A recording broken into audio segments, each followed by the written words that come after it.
filled the market for, of course.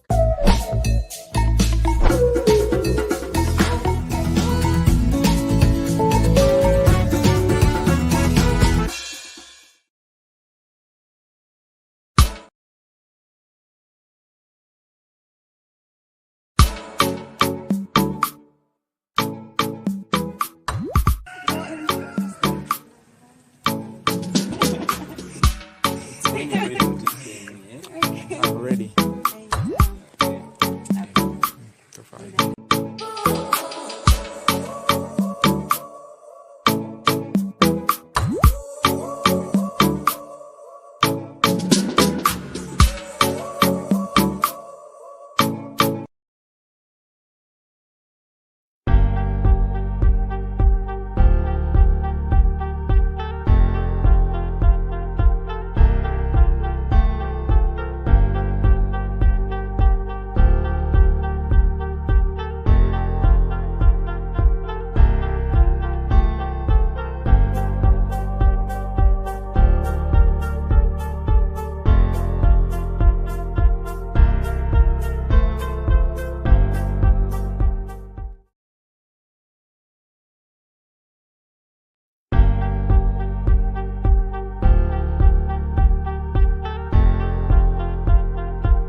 Good evening, ladies and gentlemen, watching me here on the Blackout Fire Network.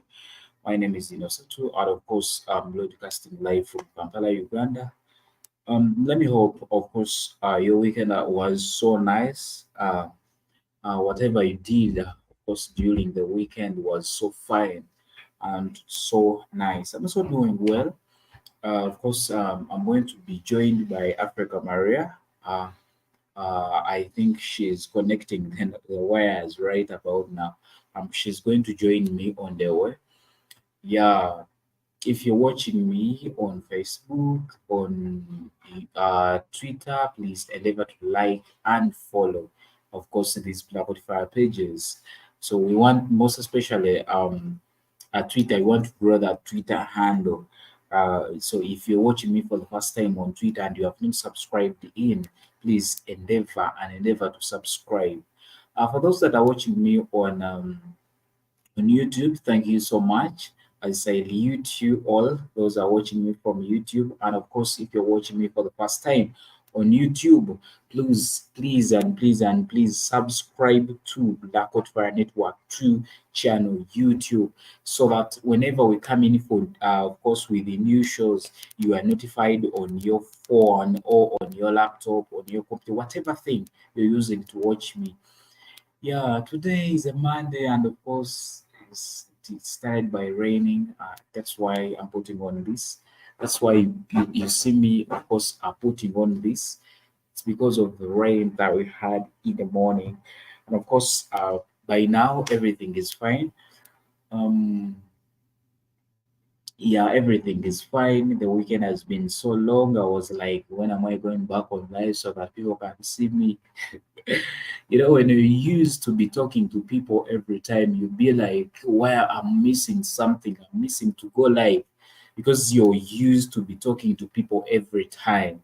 You used to be talking to audiences. You decide to be looked at every time. So whenever you see weekend, you see Saturday coming, you're not going live. You see Sunday, you're like, when am I going back live so that people can see me? But let me hope you're doing good, and of course you're doing fine and fine. Yeah, today's topic, it is not so complicated. It is like the normal topics that we normally have here. In Blackout Fire Network, we talk about the black people, and that is the black people in Africa, on African continent, and the black diaspora, Africans that are outside Africa. So we connect stories. We know we have the same origin. We know black people, we are great, but all we need is, of course, we want that black consciousness within ourselves so that we can understand of course, the power that we hold, the position that we hold on earth. That is all. That is the reason why. That's why. That is the reason why we always come in with the different shows here on Black Hot Fire Network. Is to know, of course, is to make people aware. Is to make the people of the world aware the strength, the power that the Black people hold here on earth. We once lived that inferior life, and the reasons why Africans lived that inferiority kind of situation, why we lived like that for some time. There were reasons why. There were reasons why Africans still actually believed that way. So we are here to make our fellow Africans understand the real power that is within Black people, to make everyone understand, and by making everyone understand, there are different procedures that are, of course, that we have to undergo. First of all, is bringing out everyday topics about Black people, is bringing out topics that motivate Black people, that engage Black people live here on Black Hot Financial. So this is a channel that connects Black people. That's why very many people actually love to see us, of course, broadcasting this live, broadcasting live whenever we come in here on Black Hot Fire Network. So our topic is about, of course, slavery by another name. We start slavery had a different slavery. A lot of people were enslaved. A lot of Africans were taken out from Africa for enslavement. Over 12 million people were taken out of Africa to different European countries and USA. Uh, we slavery had phases, but wherever these people were taken, wherever African people, those places where they were taken, they were exposed to different slavery systems.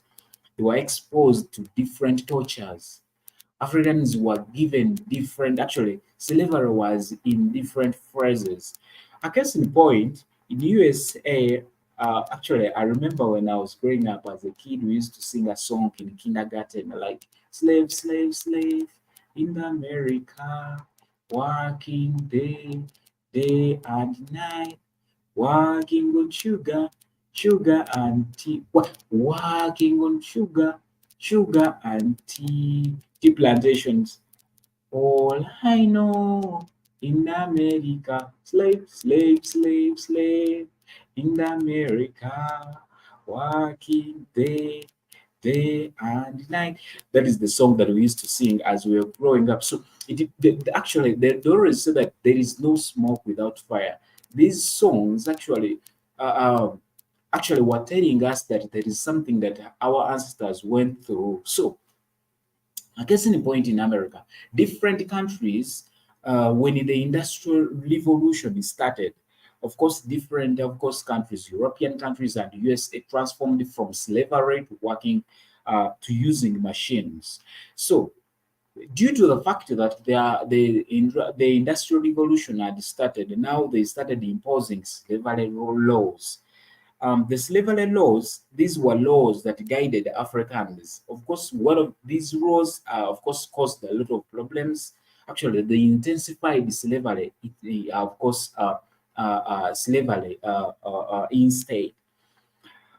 We saw some laws, of course, like the Jim Crow laws. We once talked about them here, that intensified slavery, where Black people had to be segregated. Black people had to be given the green book, the so green book, in case they wanted to travel.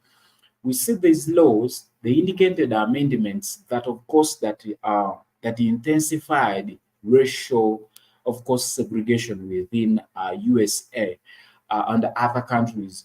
These laws intensified a new kind of slavery. However much they announced that, slaves, they're now free, they are now equal, but these things just intensified everything, of course, in those countries.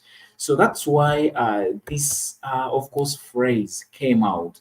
Of course, slavery by another name is, of course, a powerful documentary, and of course a book that explores how forms of forced labor persisted in the United States long after the Civil War. Despite the Emancipation Proclamation in the 1863, many African Americans were subjected to new forms of de facto slavery through practices like convict leasing, sharecropping, and of course, peonage. So we see that what is going on today, where black people are blackmailed, where African Americans are exposed, where they are exposed to a lot of crimes.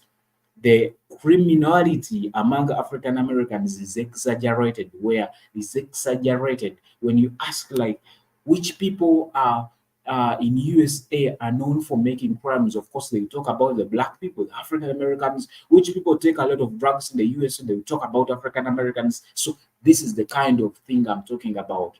And a lot of people, a lot of course, African Americans that have been affected by this over years. This has not ended because it's still going on, even right about now, even today. These things are still happening in the black communities. So African Americans, they're going through a lot of this, much of this in their communities, where we see people being shot dead without even killed, seeing people, innocent people are being killed. We see kids, children being arrested by the police, because they are black. So all of this is what, we are talking about today. So I don't want to waste your time.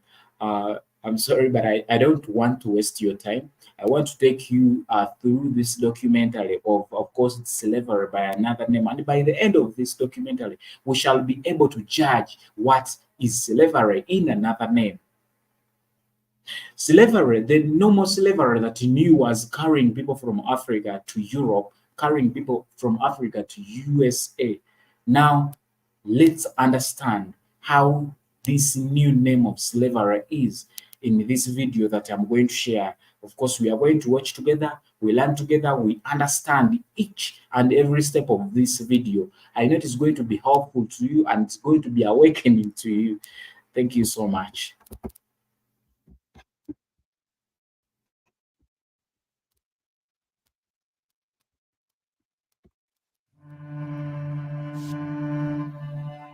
Mr. President, I have a brother about 14 years old. A man hired him from me and I heard of him no more. He went and sold him to McGree and they's been working him in prison for 12 months.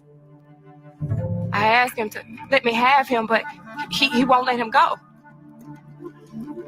For a period of nearly 80 years, between the Civil War and World War II, Black Southerners were no longer slaves, but they were not yet free.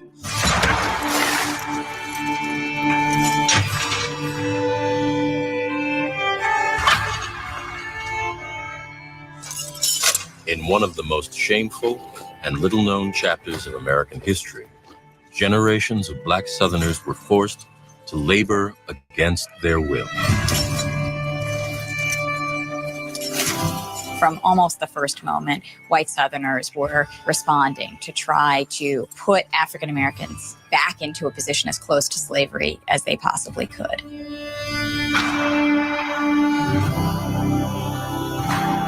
The Old South and what was quickly becoming the New South could not proceed without the work of African Americans. But if you had something for free in the past, you don't necessarily want to pay for it now.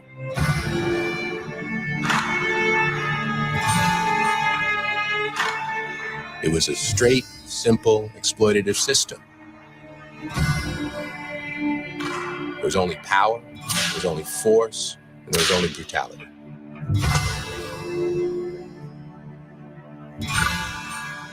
What happened in that period of time was so much more terrible than anything most Americans recognize or understand today. The depth of poverty, the inability of African Americans to access any of the mechanisms of wealth achievement and growth are all rooted in this terroristic kind of regime that existed in so many places. their ability to have what we call the American dream. That is what has been stolen from Black folks all through the South. And that legacy has to be understood so that people will be able to speak to it and give our ancestors voice.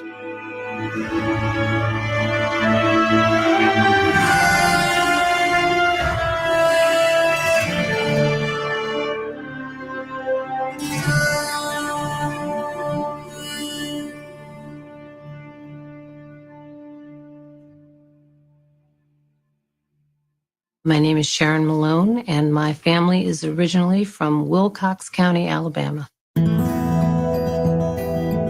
My father was born in 1893. As a child, I never knew why Dad didn't share many of the stories growing up in the rural South. There was so little that I actually knew about, the generations beyond my parents. And I realized, I said, why don't I know these stories, and why don't I know who those people are? African Americans are innately wired to want to know who we are. It's almost like being an adopted child. We have no understanding of not only what we have endured, but what we have survived.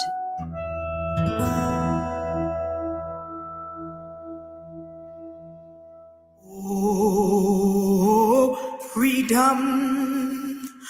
Oh, freedom. Freedom must have felt glorious to those who'd never known it. With the end of the Civil War and the passage of the 13th Amendment, 4 million former slaves could embark on new lives with no one in charge but themselves. And go home to my Lord and be free. And what they desired more than anything was independence. They wanted independence from white owners. They wanted their own churches. They wanted their own schools. They wanted freedom to move. African Americans after emancipation are looking at the potential not only to enjoy and receive freedom, but to live it. They're deeply committed to reaffirming marriage vows. They're deeply committed to reconstituting families. And be free. Ezekiel Archie, born into slavery, was 6 when freedom came. His mother moved the family, Zeke, his 2 brothers and a sister, from Georgia to Alabama, away from the old plantation and toward a new future.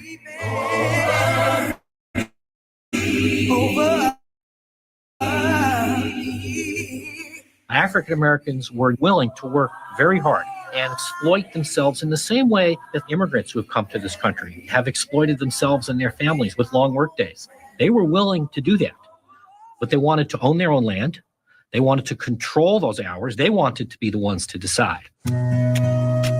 John Davis was born a dozen years after the war. He grew up in freedom, working hard on an Alabama farm rented by his parents.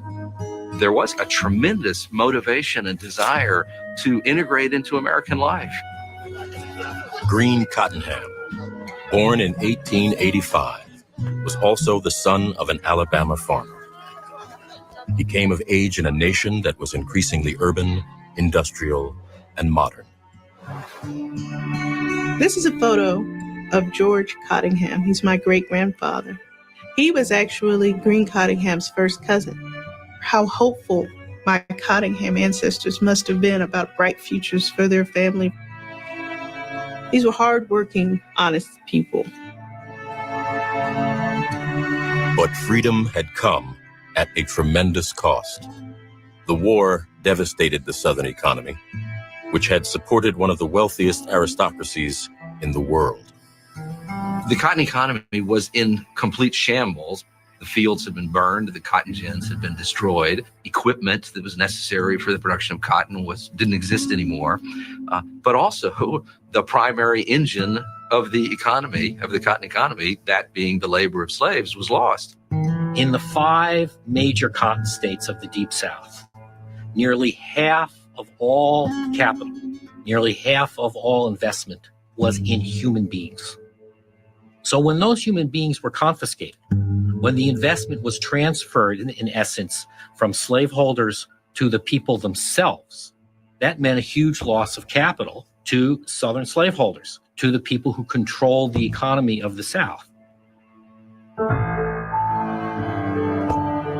A tiny slave-holding elite had owned the majority of the region's 4 million slaves. Among them was Lucinda Comer, a widow. After the war, she and her sons oversaw the family's enterprises in cotton, lumber, and corn. I'm the great-great-granddaughter of B.B. Comer, who was the governor of Alabama, and the great-great-niece of J.W. Comer. The things that I heard about the Comer men, especially B.B. Comer, were about their entrepreneurial spirit and being self-made men. There was never a fool or a coward, it was said, in the Comer family. Emancipation turned the former slaveholding world upside down. The simple reality of people that they had once owned now were entitled to the same fruits of their labor, the same ability to look a white person in the eye, a man or a woman, and to demand equal respect, to be called by one's first and last names, challenged everything to the bitter core of white people's souls. You have a group of people who are accustomed to have people serve them. Now, suddenly, these people are free. They own guns. You'd be as worried as hell. Because what you're worried is that people are going to take revenge. You also are worried that people aren't going to do any work anymore. Most of the South's 8 million whites had not owned slaves. Poverty was widespread, and about 1/3 of whites were illiterate. Those individuals see blacks moving around, trying to get land, trying to improve themselves as competitors. They see a zero-sum game in which they're going to lose the more that blacks gain. These whites aligned with leaders of the former Confederacy, aided by President Andrew Johnson, Lincoln's successor. They formed vigilante groups to attack and intimidate blacks. Through widespread. In the spring of 1866, Congress intervened. Over the objections, launched an Reconstruction. At the beginning of Reconstruction, there was a tremendous federal will to both bring the South into submission, but also to protect African American civil rights. Passed in 1866, the 14th Amendment recognized the citizenship of all freed people. In 1870, the 15th Amendment was passed, which upheld the right of black men to vote. Reconstruction was an attempt to create a country in which it would be possible to have a biracial and equal citizenship. Reconstruction gave African Americans, for the first time across the South, the opportunity to serve on juries, to be witnesses in trial, to serve as judges. It also made possible an entire generation of black politicians across the South, almost as many as 1,500 serving through the end of the 19th century. Reconstruction governments in many parts of the South succeeded in passing new social legislation, creating the South's first free public schools.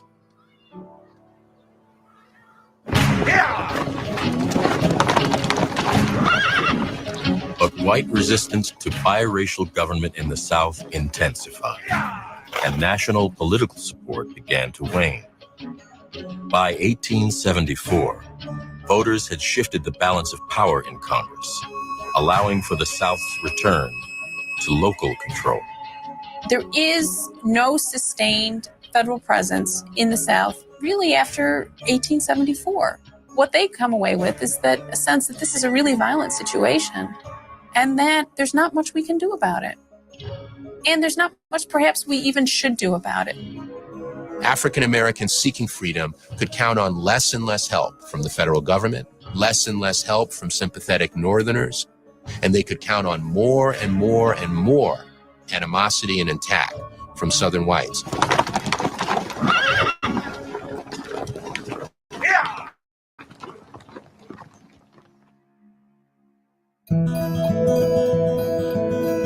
I grew up in a black part of Mississippi, and I went to schools that were 60, 75% black all through my childhood. That was in the 1970s.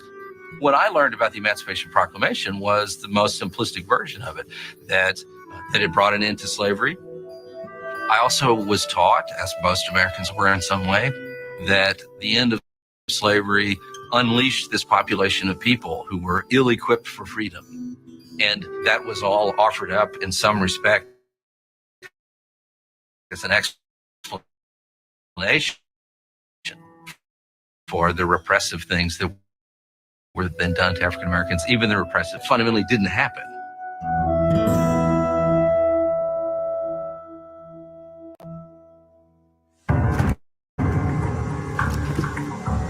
With the end of Reconstruction, the nature of both crime and punishment in the South changed dramatically.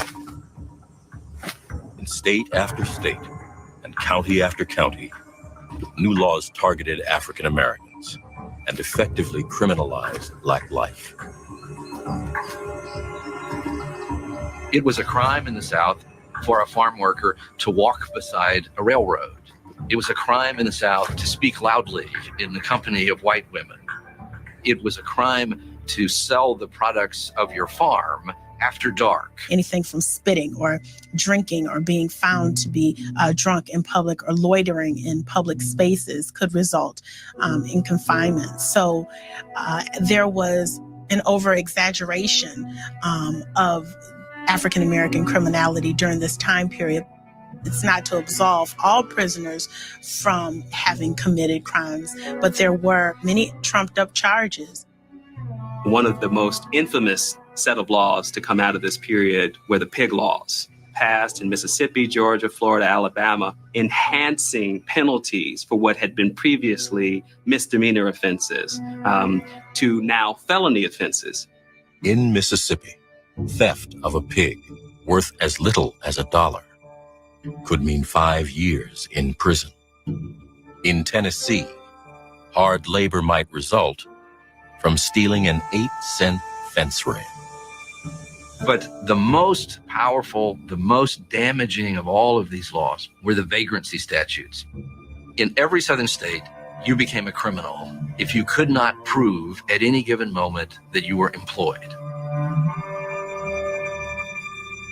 Under slavery, most Black crime was punished by slaveholders, leaving the courts to discipline whites. Now, only about 10% of those arrested were white. Now, what does this mean? Does this mean that white people are not committing crimes in the South? We know that's not true. Southern states had a history of placing prisoners with industries that would bear the cost of guarding and housing them in exchange for their labor. Now, states also began to charge fees, renting prisoners to companies by the month. The highest rates were for the strongest workers and longest sentences. When you go to the 13th Amendment, one of the fascinating things about the text of that amendment is that it says that slavery is abolished, except in the case of a punishment for a crime. And within that wiggle room, what you see in it is that there's still the possibility of extending slavery, as it were, by another name.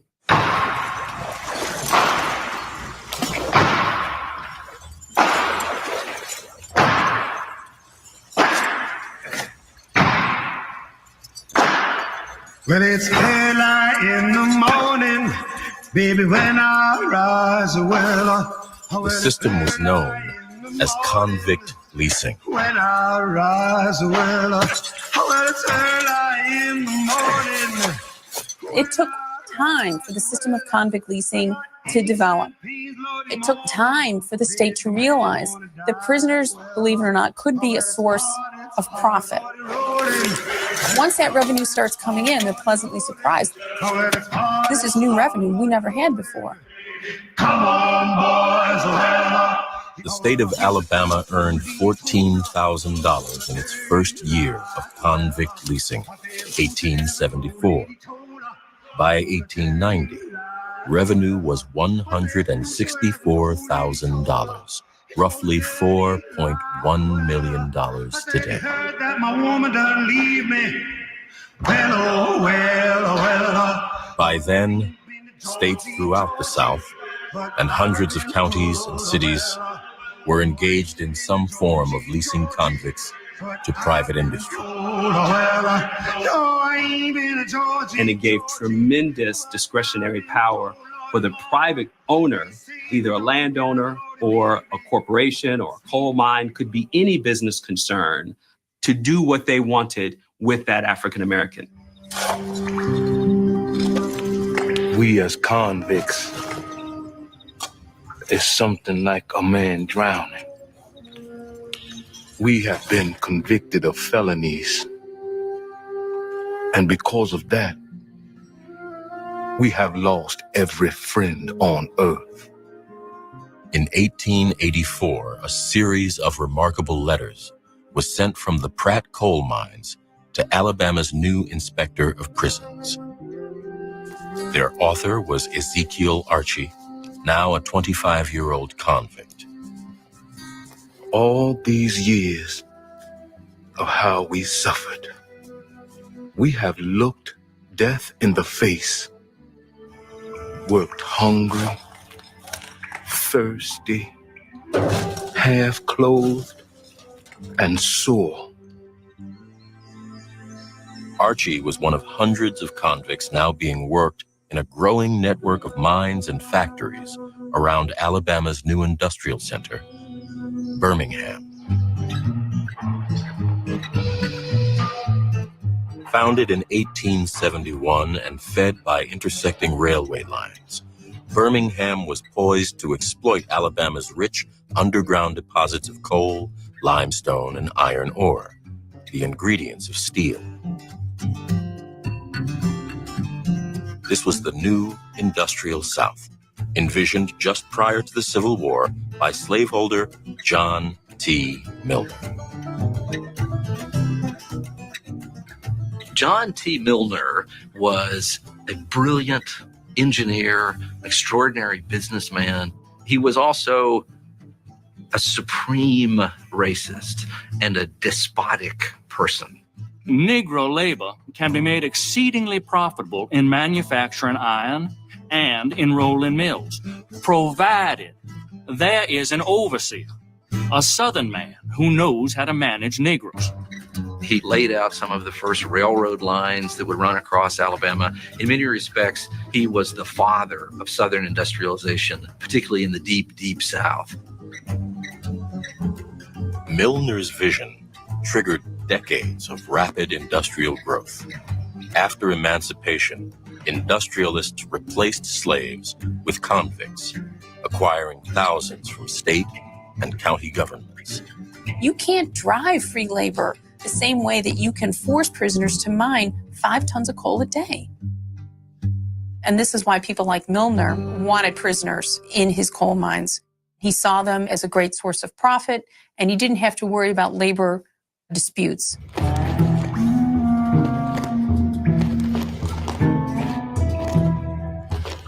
We would leave the cells around 3 o'clock a.m. and return at 8 o'clock p.m., going the distance of 3 miles through rain or snow.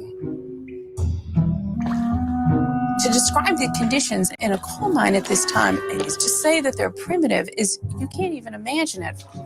This is a place where for weeks or months at a time, men might never see daylight. The mine was often filled with standing water around their ankles and their feet. They had to drink from that water. Disease ran rampant through these mines. They were incredibly dangerous places to work, being subjected to violent explosions, poisonous gases that were released as coal fell from the walls, in addition to the falling coal itself. Whippings, keeping people chained up, brutal kinds of physical torture, and mental abuse are the norm. A lot of the things that kept people in control under slavery are amplified under this convict system. Zeke Archie was one of about 500 convicts at the Pratt Mines near Birmingham, nearly half the company's workforce. They were overseen by J.W. Comer, the former slaveholder, whose enterprises now included convict mining. That Comer's a hard man. I've seen him. I've seen him hit men 100 and 160 times with a 10-prong strap. Then say they was not whipped. When I learned about the brutality of J.W. Comer, I just started weeping. And I actually didn't leave my house for 2 days because I was in such a state of grief and shock. The stories that I heard about all the Comer men when I was growing up were about self-made men. And so to learn about the ways that they weren't really self-made, but were making themselves on the backs and by the blood of other people, specifically the blacks in the convict leasing system, definitely shattered that image for me. He'd go off after an escaped man one day and dig his grave the same day. Exposés of the convict labor system described it as worse than slavery. Slaves had been a significant long-term investment.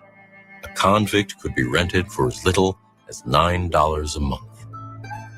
It was never in the economic interest of a slave owner to kill his own slaves or to abuse them so terribly that they couldn't work anymore. So their economic value protected them in certain ways. After the Civil War, someone working these kinds of forced laborers would push them to the very limits of human endurance. We are the men who do the work. Look at the white men. How many are cutting 5 or 4-ton coal per day? They are few. Convict leasing was a source of labor where you could realize the maximum return at a minimum social cost. The feeding, of course, was next to nothing. Health was next to nothing. Convict miners cost as much as 50 to 80% less than free miners, and could be worked 6 days a week. Their presence allowed companies to depress wages and resist unions. When one could obtain black labor at almost no cost, the profits for that form of business were enormous. In Florida, prisoners extracted gum and resin from tall pines and transformed it into turpentine. In Georgia, they hauled wet clay from riverbanks, molding it into the millions of bricks needed for new buildings and homes. From Texas to Louisiana, convicts forced their way through acres of virgin forest, harvesting timber and building railroads. In all, more than 15,000 prisoners worked in Southern industry in 1886. And that number was rising quickly. In many labor camps, as many as a third of male convicts were boys younger than 16.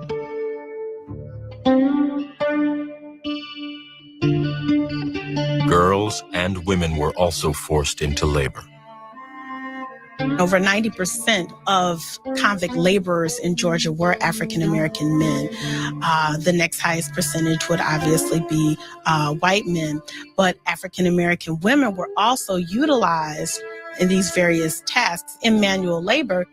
Black women are working in brickyards, in turpentine camps, in mining camps, farms, and lumber yards.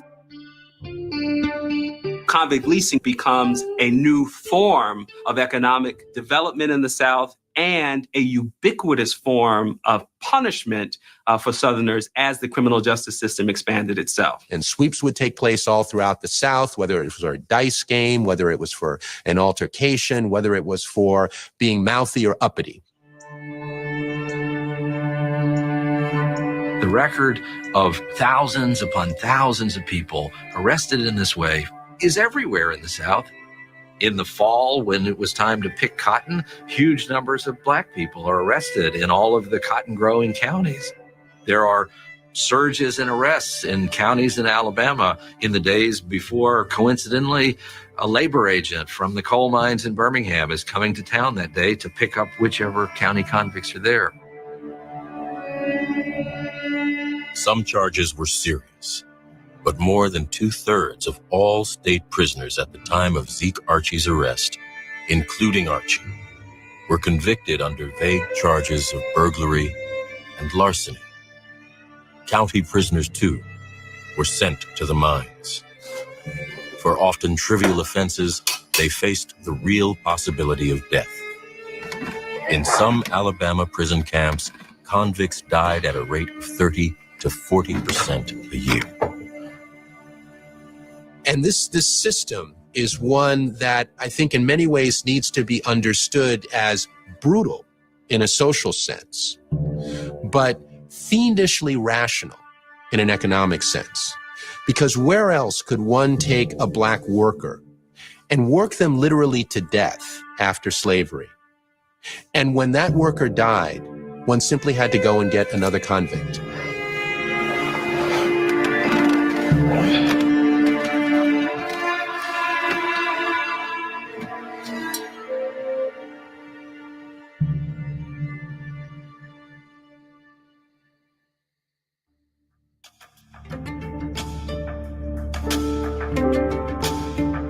The South's prison population continued to grow, reaching 19,000 people by 1890. Nearly 90% of those held were African American. When folded into national statistics, the concentration of Black prisoners seemed to reflect an alarming rise in Black crime.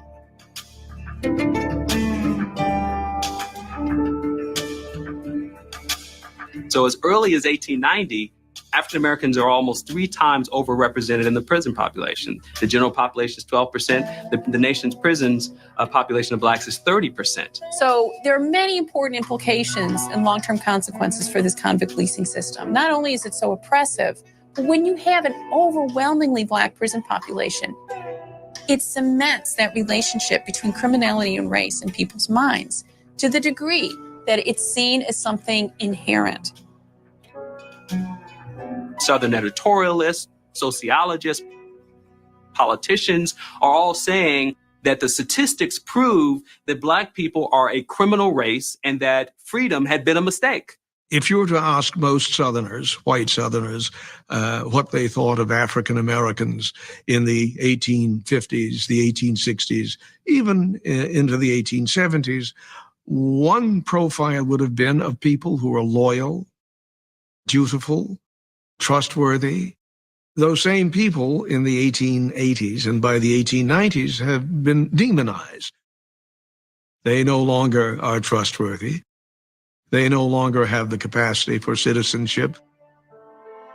By the 1890s, white voters had reversed the civil rights gains made during Reconstruction. New state constitutions kept Blacks out of voting booths and limited funding for Black schools. Racial segregation was mandated by law.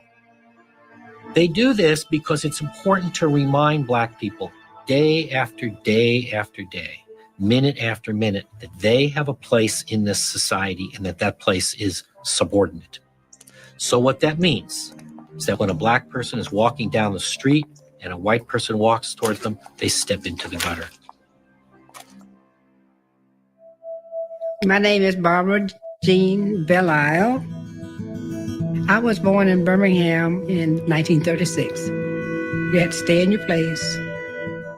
Now, my daddy was the one who was daring. He used to be called that uppity nigger by white folks because he believed that we were just as good as anybody else. He's a smart man. He's one of the first black men in this area to register to vote. There were a lot of times truckloads of KKK folks would pass by the house. He had made white folks mad about something. He wouldn't let my mother work. She went to clean up a house one time, and he went over to pick her up, and she was cleaning out some of the cabinets down there on her knees, trying to clean out. He told her, "You're not going back. You cleaned up your own cabinets." And that's the kind of man he was.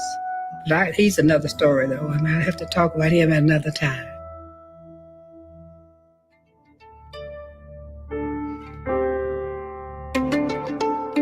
Segregation was not only mandated by Southern states, it was upheld by the U.S. Supreme Court in an 1896 ruling, Plessy versus Ferguson. And after that, white Southerners, white legislatures never had any reservation about imposing the most severe, the most repressive restrictions on black life. Ezekiel Archie was scheduled for release on February 6, 1887. At the age of 28. But he was not free. A new indictment for reasons unknown was pending. This letter is not all I could write, but my condition will not permit. Fate seems to curse the convict. Death seems to summon us hence.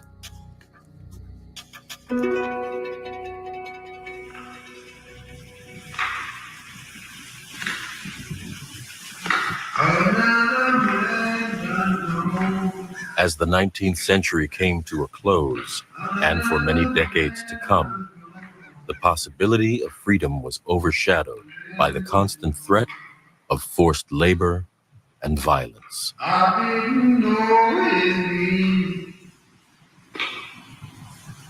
I didn't know it. Decades after the Civil War, the nation was reunited, but the place of Black Americans within it seemed more uncertain than ever.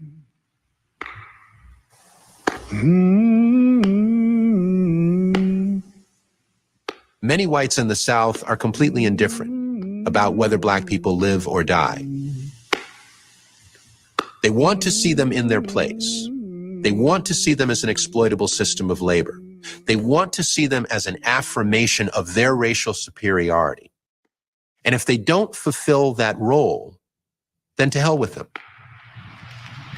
Another man done gone, another man done gone on the county.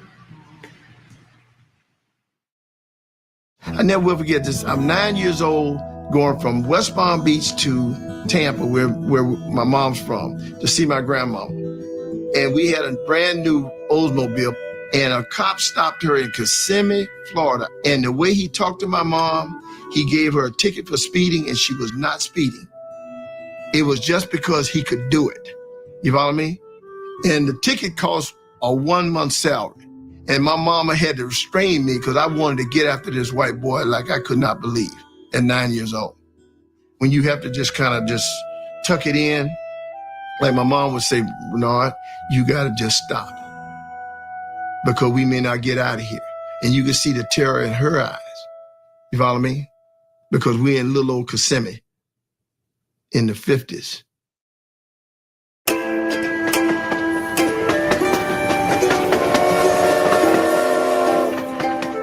September 1901, the dawn of a new century.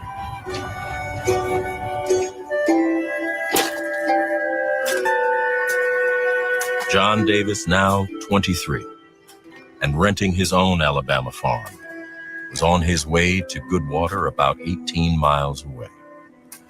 His wife was ill, being cared for there by her parents. It was harvest time, and Davis would have been careful to avoid trouble, eager to return safely to his own small patch of cotton. But trouble found him in the form of Robert Franklin, a local merchant and constable.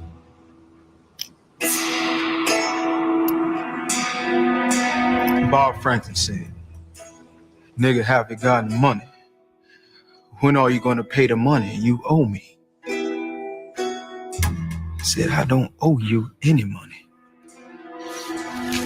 Convicts were not the only Southerners being forced into hard labor. Throughout the South, many thousands of African Americans were tied to white employers through various forms of debt.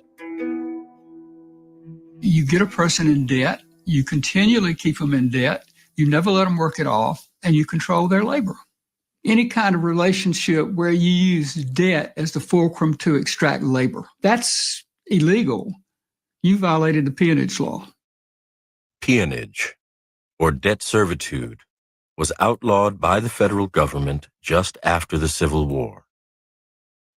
Peonage comes from the word peon, of Mexican peons. It's serfdom, it's peasantry. Ironically enough, the United States made peonage illegal only as a result of the acquisition of New Mexico.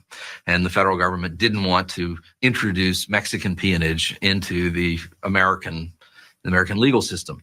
And so in 1867, the Congress made peonage illegal. Nearly 40 years later, in 1903, a federal judge in Alabama raised an alarm about allegations of peonage in his jurisdiction. Witnesses have reported that a systematic scheme of depriving Negroes of their liberty in Alabama has been practiced for some time. Judge Thomas Good Jones was a former Confederate officer and two-time governor of Alabama. Viewed as something of a moderate, he'd been appointed to the federal court by U.S. President Theodore Roosevelt. Teddy Roosevelt becomes president in 1901 after the assassination of William McKinley. He viewed himself as an egalitarian person on the side of both business and the working man. He believed that exposure of the sins of society and exposure of the sins of commerce and industrialism would lead to their eradication. And he believed that for the factories of the North, and he believed that for the racial abuses of the South. The president authorized a federal investigation into peonage in the Alabama counties of Shelby, Coosa, and Tallapoosa. Now, they thought that these were exceptional circumstances. They were out of the ordinary. And I think that the Roosevelt administration and the Roosevelt Justice Department thought that it could score points is too easy a word, but that it could, by making a stand in this way, it could accomplish quite a lot and have a symbolic impact that was pretty large. Federal peonage inquiries were also underway in Georgia and Florida. In Alabama, witnesses were called to appear before the federal grand jury to determine if there was enough evidence to go to trial. Prosecuting the case was U.S. Attorney Warren S. Reese, born in Alabama just after the Civil War.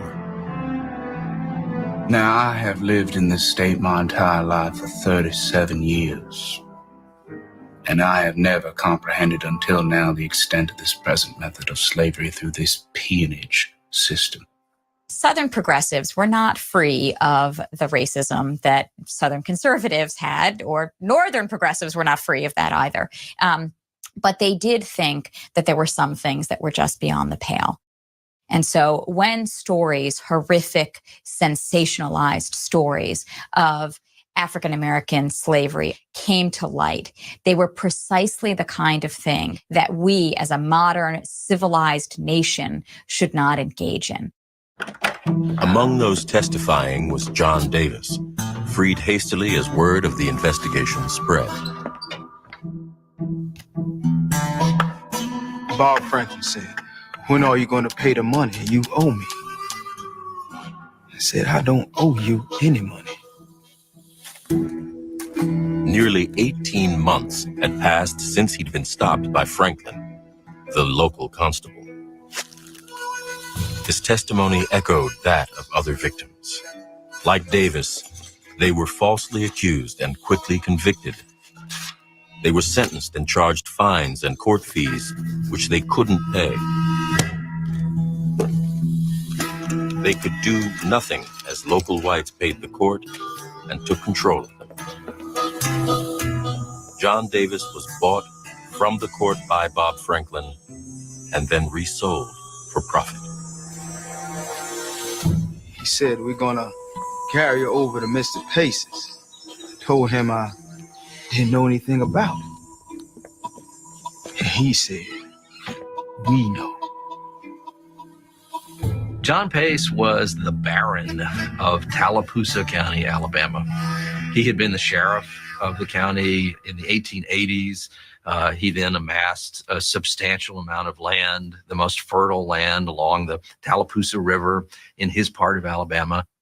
He was quite a character. He's a 6'2", 230-pound man who had frostbitten toes and was supposed to be very ill. And when he walked, the earth shook, they said. I bought the Negro John Davis from Bob Franklin, a constable of Tallapoosa. I explained to Davis that he would be confined on my farm just as I confine county convicts. Mr. Pace asked, "Will you work 10 months with me?" And I signed a contract. These contracts gave employers the right to whip, confine, and even trade workers, as long as the debt was deemed unpaid. Peonage varied from paternalistic peonage to just the most awful conditions you could imagine. People were put in barracks, they were beaten and some killed. People were flogged, they were chased by bloodhounds. It was pretty horrible at its worst, about as bad as it can get. Brutal things have transpired, and sometimes death has been the result of the infliction of corporal punishment. Prosecutor Warren Reese's reports to Washington grew more urgent. Peonage was not isolated in a few counties, but was evident throughout the state, trapping hundreds or even thousands of people. These violations have developed into a miserable business and custom to catch up Negro men and women upon the flimsiest of charges. Reporting to Washington, Reese would have had to remind himself that this was 1903. In Detroit, the Ford Motor Company had begun production of the Model A. On Wall Street, the new stock exchange building had just opened. In Kitty Hawk, the Wright brothers were preparing their first flight. Yet, in much of the South, African Americans were still being held in what Reese and the press called abject slavery. What the U.S. attorneys like Reese found was a totally corrupt legal system where you had the justices of the peace were corrupt in that the people who came before them may not be guilty, but they would find them guilty. John Pace, Fletcher Turner, and William and George Cosby, all of them wealthy farmers, were the ringleaders. All of them had their own justice of the peace. In the case of John Pace, he had a man named James Kennedy. Mr. J.W. Pace and I are brothers-in-law by marriage. I went to work for him on the 1st of June, 1891. And if they wanted a man convicted of any particular thing, then they simply had their own justice of the peace or the justice of the peace of one of the other families declare someone to be guilty. Note, in none of these cases that I have spoken about did I receive 1 cent of costs, nor was I paid in any other way by Mr. Pace or anybody else for trying these cases. And after I worked that 10 months, my time was out on the 10th day of July, 1902. I told him, my time is out this morning. He said, go ahead to work. I said, no. I'm going home this morning. And he locked me up for 3 days. And after that, he said, if I don't go to work, he'll put me in the river down there.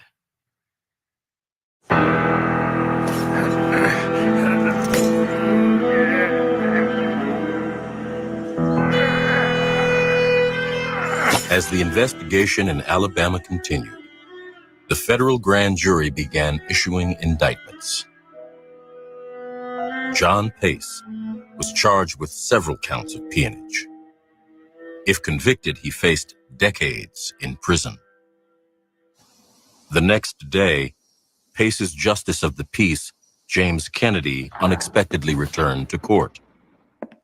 James Kennedy came to be terrified that he would be convicted at trial once he had been indicted. He's the guy who fabricated all the documents. He's the one who declared all these people guilty, and so he feels a great sense of jeopardy. If anybody from the Cosby family wanted a Negro, they would send somebody before me and have an affidavit made. The Negro would be fined and made to sign a contract and sent out to the farm. This was never reported to the judge.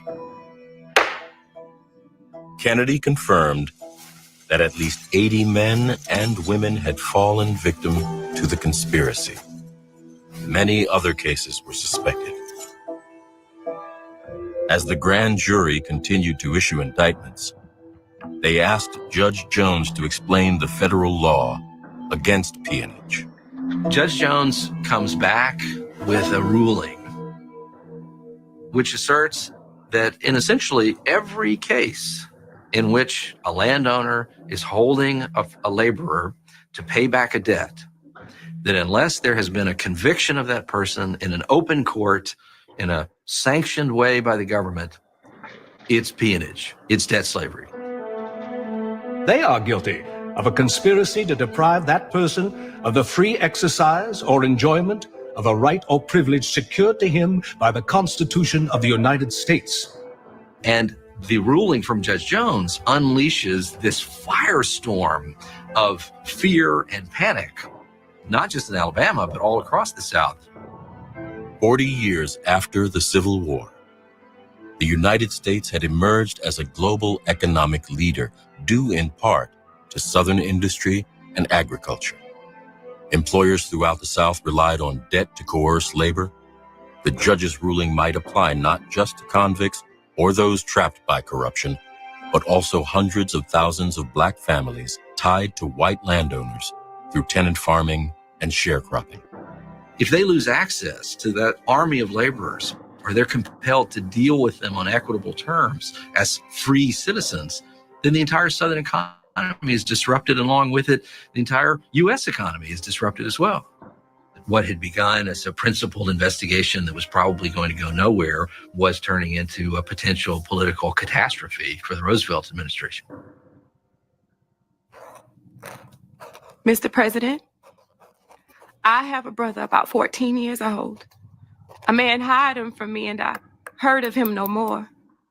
Among black Southerners, reports that peonage was being prosecuted sparked a very different outcry. A flood of letters, many of them addressed to the president. At the National Archives today, there's more than 30,000 pages of this kind of material that document the arrest, the subjugation, the punishment, the mistreatment, the profit that was made off of the forced labor of armies and armies of people. He has done nothing wrong for them to keep him in chains. So I write to you to help me get my poor brother. Please let me hear from you at once. Carrie Kinsey. My name is Bernard William Kinsey. Carrie Kinsey is a cousin. When I held this letter, And it hadn't, I mean, here you're holding Carrie's legacy. When you begin to connect with your family, you can put yourself back into 1900 and how difficult it was for anybody to push up against the system. Dear sir, I have a little girl that has been kidnapped from While me. in one of the southern states some time ago, my attention was called to a condition of affairs in existence there so appalling in its vice and cruelty. They just beat swords on me every day. It started to whip me one day. These letters are incredibly poignant. A lot of them, even though they're not written in the language of rights, do refer to the 13th Amendment. They are aware that they have a right not to be enslaved, and they're calling upon the government to protect them from slavery that they thought was supposed to be over. And there was a tremendous hope. It's absolutely evident through these letters that a huge population of African Americans believed that the president was finally coming to their rescue.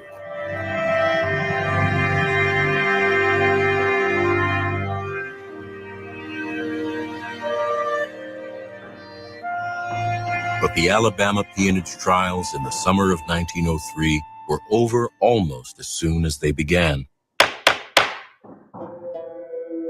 The federal government was eager to cap the investigation, punish the ringleaders, and move on.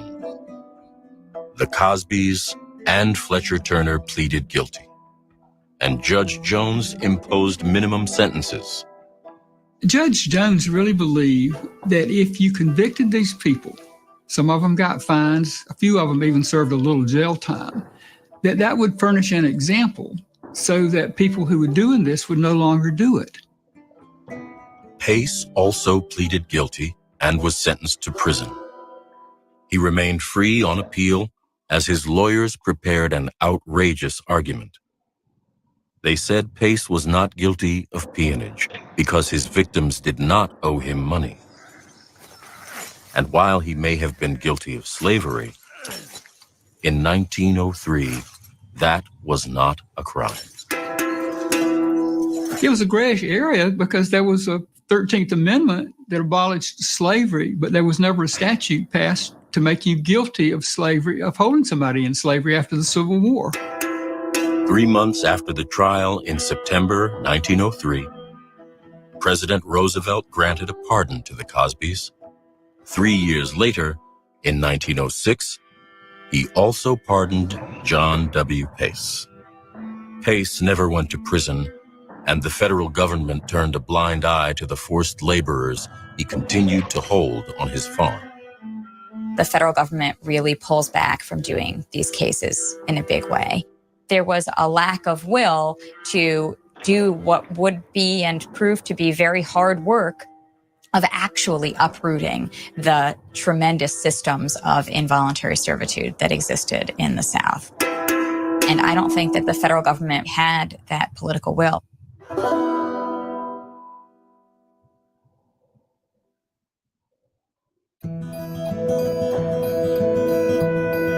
My uncle was named Henry Malone. He's my father's older brother. This story happened somewhere around maybe 1910. Henry was then just a young man. Whatever it was that he did, the local sheriff came to my grandfather's place and they were looking for him. And my grandfather got my Uncle Henry to come and turn himself in. And he was sent away and he had to serve a year and a day. We never got a chance to know the stories of why or what may have happened to him in that year and a day. For all of my life and knowing my uncle, I don't think I ever saw him smile or be a happy man.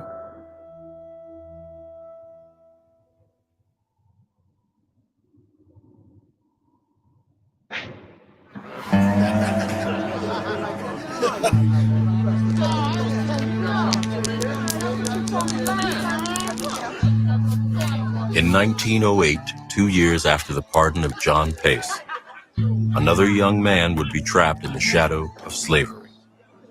22-year-old Green Cottonham.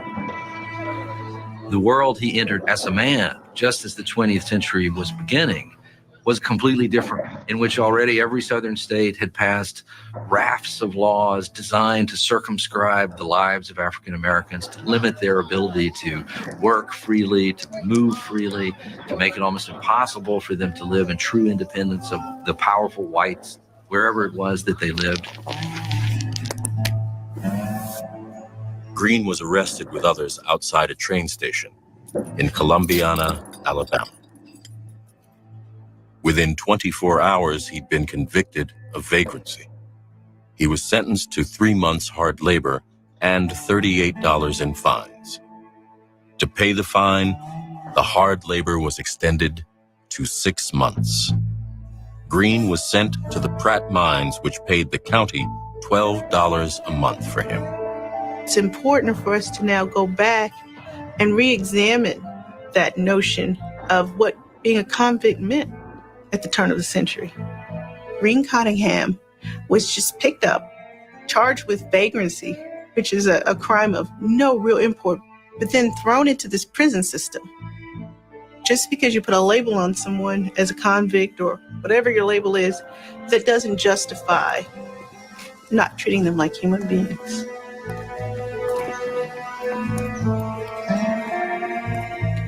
I'm the daughter of Betty Cottingham, the oldest daughter of George Cottingham.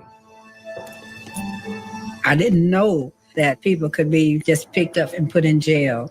They could be lost in the system. Nobody knew how to find them. They could be buried in some grave somewhere and families still looking for them. Don't know where they are. I didn't know that the sheriff department could sell free Black people to corporations, steel plants, and coal mines. It wasn't in the history books. We didn't know. 30 years had passed. But except for the electric lights, Ezekiel Archie would have easily recognized the conditions Greene Cottingham now faced. Above ground, though, Birmingham was becoming the region's largest industrial center. The mine that leased Greene's labor was now owned by the northern-based U.S. Steel, the largest corporation in the world.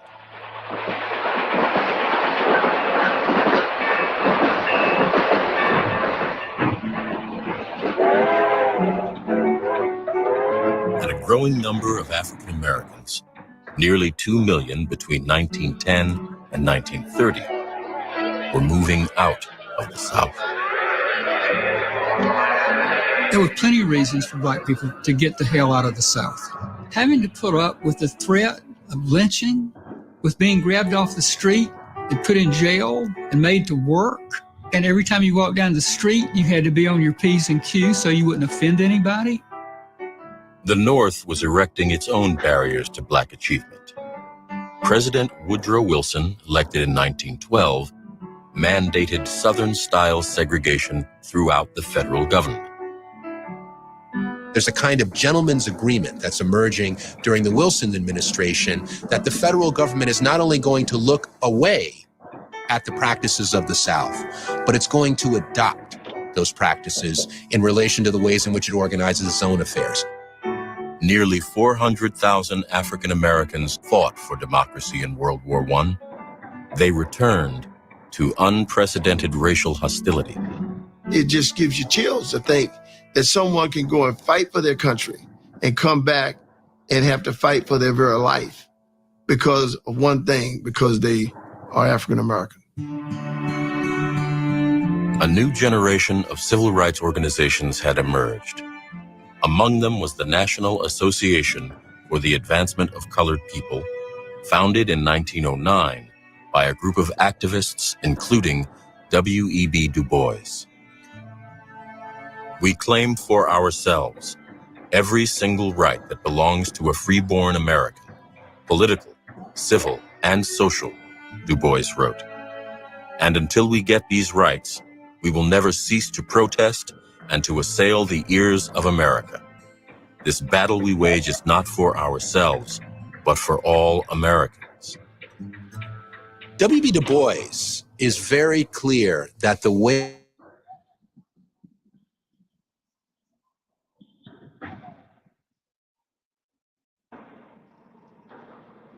discrediting, disrespect of Black people's basic humanity is something that has to be seen as a force that holds Black people down. This paradigm, the NAACP's, was there can be no negotiation for civil liberties. They must exist totally, fully, and immediately. More than a new narrative and a new voice, it also fielded a degree of litigious activism. They are saying that there needs to be anti-lynching law. They are saying that there needs to be reform of the justice system. They are saying that labor laws and labor arrangements need to be reformed within the South. And they're becoming increasingly effective in terms of doing that. By 1908, the year Green Cottenham was arrested, the South's use of prison labor was changing. County governments continued to profit from renting convicts to private industry. But growing numbers of states, in what was billed as reform, began to use prisoners on state-run enterprises. Chained together, prisoners on road crews became an icon of the modernizing South. Conversely, one of the biggest motivating factors behind the creation of the chain gangs were that Southerners all across the region were frustrated that the roads of the South were the most terrible imaginable roads in America. The economy couldn't grow effectively. Crops were lost in the fields simply because the roads were so terrible.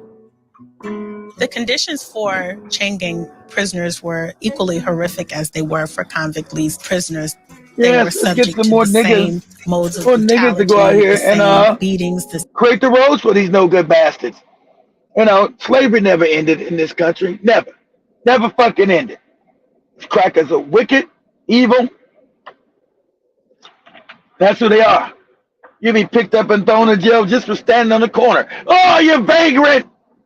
Vagrant? What are you talking about? I just came from the store. Well, we're locking you up so you can do some slave labor for us. They haven't changed. That's who they are. the same standards of meager health care, meager forms of shelter, clothing, food.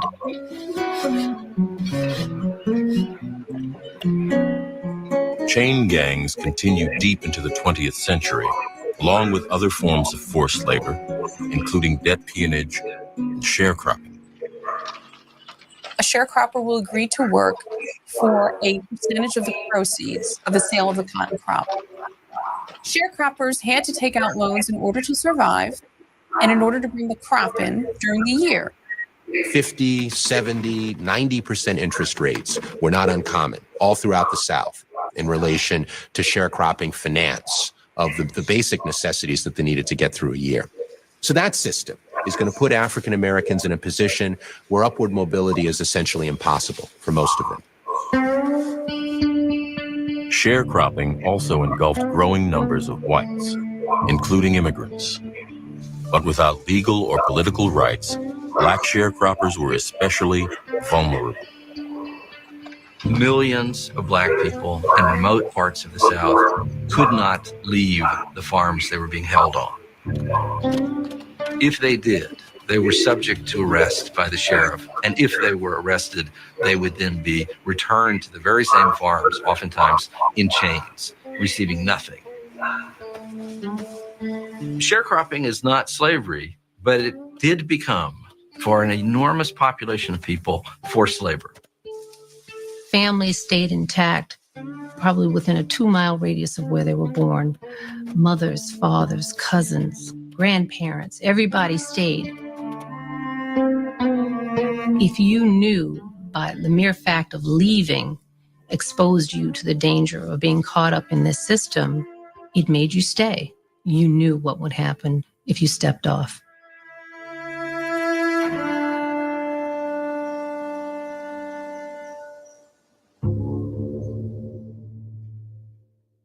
I grew up in Monticello, Georgia, which is a small town about 90 miles south of Atlanta. My paternal grandmother was the daughter of John S. Williams. He died long before I was born. But I heard from my uncles, from my father, from people who knew him that he was a wonderful man. He was well respected in the community. In 1921, almost 18 years after the peonage trials, federal investigators visited the Williams farm to follow up on reports that he was holding peons. There's a group of black men out in the field. The men are obviously terrified, unwilling to say almost anything. They're emaciated. They clearly have been terribly abused. John Williams suddenly appears.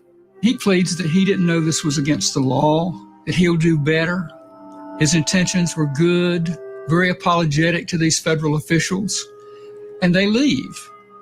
And he doesn't know what they're going to do. He knows they found evidence that he was holding these people in slavery.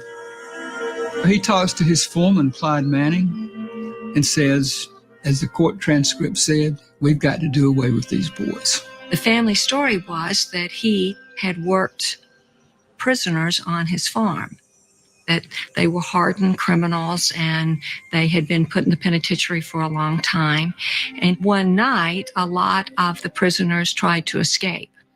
And he, along with other farmers who were working these men, tracked them down and in the process of recapturing them, killed some of them. Then sometime later, the story came to light for me. It was, of course, totally different from the story that I had heard. Williams and Manning, the black foreman, systematically hunted and murdered 11 black workers. Some were bludgeoned. Others were weighted down with chains and forced into a nearby river.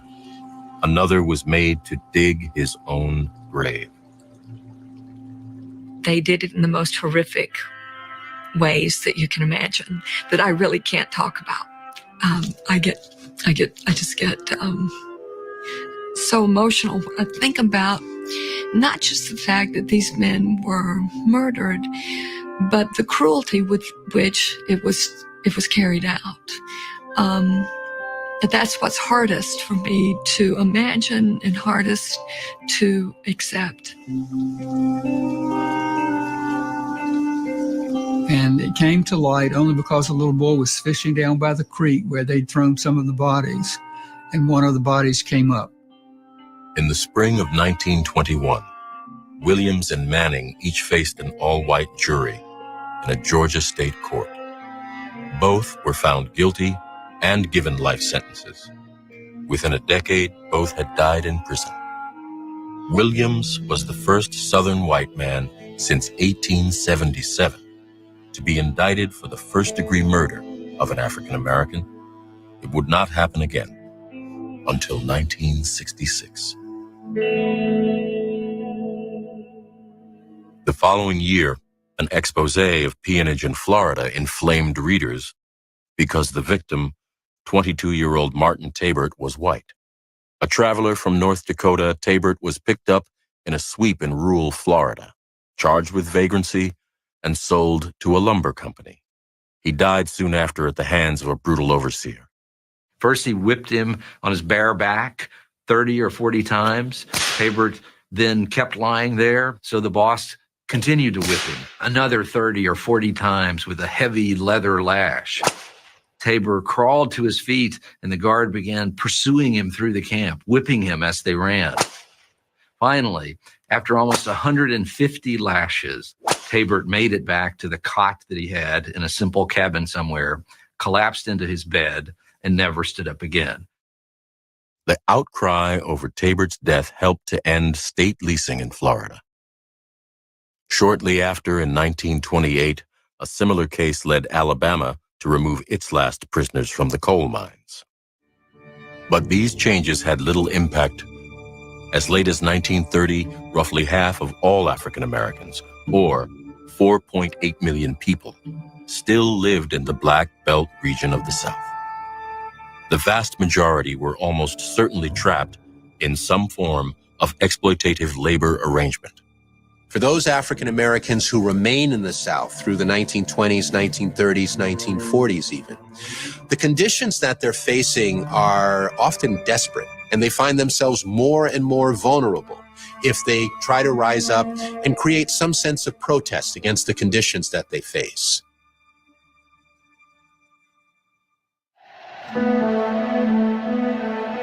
In the fall of 1932, the United States underwent a profound political change, marked by the election of a new president, Franklin Delano Roosevelt, a distant cousin of Theodore.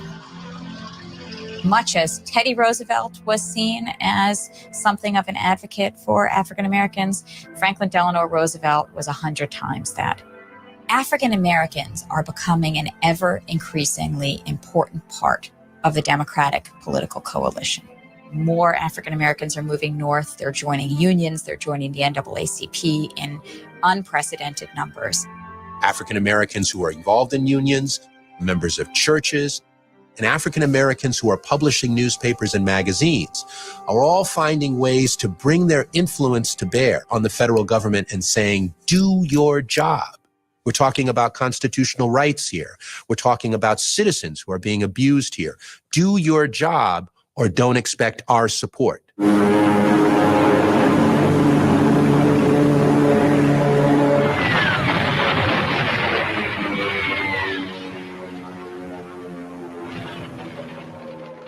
In December 1941, the Japanese bombing of Pearl Harbor brought the United States into the Second World War. President Roosevelt convened a meeting of the cabinet at the White House to discuss preparations to fight this war against Japan and Germany. The president asked, what are the things that the Japanese are going to attack us for in the course of the war that are problematic? Someone said, the treatment of the Negro. Months earlier, the Department of Justice had established a civil rights section, but its focus was on labor issues, not racial equality. Now, the president asked his attorney general if this unit might be used to demonstrate a commitment to racial change. And what stands at the intersection of African American rights and labor rights? Peonage and involuntary servitude. They can't just attack segregation head-on during World War II because they still need the white Southerners who are part of the Democratic coalition. But they did sincerely believe that these peonage cases were pretty bad and they required a response. Mrs. Roosevelt, I am a colored mother and I need your help. In the decades since the Pace trial, the federal government had paid little attention to the continued complaints of forced labor sent to the White House, the Department of Justice, and the NAACP. My boy answered an advertisement in our Post paper for a job. They are being guarded all night by armed guards and not allowed to write home. Please don't send this letter back, because I'm afraid if they find out I've written to you, they'll kill my boy. Viola Cosley. Nearly 80 years had passed since the United States ratified the 13th Amendment to the U.S. Constitution. Now, in December 1941, President Roosevelt took steps to finally enforce it. Just 5 days after Pearl Harbor, Roosevelt's Attorney General issued Circular 3591. It said that federal attorneys were to aggressively prosecute any case of involuntary servitude or slavery, not only those defined as peonage.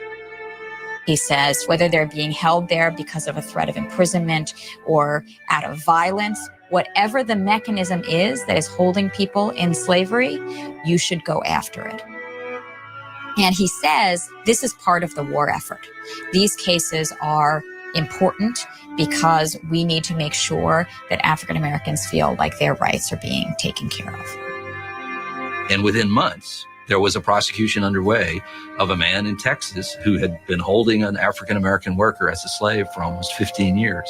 He was convicted by a federal jury in 1942 and went to federal prison. I mark that as the technical end of slavery in America. The records are incomplete, but it's estimated that in the 80 years following the Civil War, as many as 800,000 people had faced the South's corrupt system of justice. Huge numbers of those arrested were forced into involuntary servitude. Some, including Viola Cosley's son, Marion, found freedom. On January 7, 1943, he enlisted as a private in the U.S. Army, one of more than 2.5 million African Americans who registered for service during the Second World War.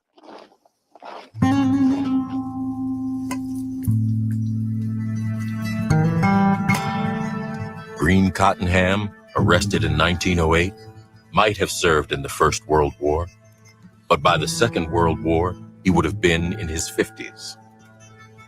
But Green never made it out of the Birmingham prison mines. We don't know the exact details of the life that he led in the stockade or underground, but he survived 5 months before becoming ill.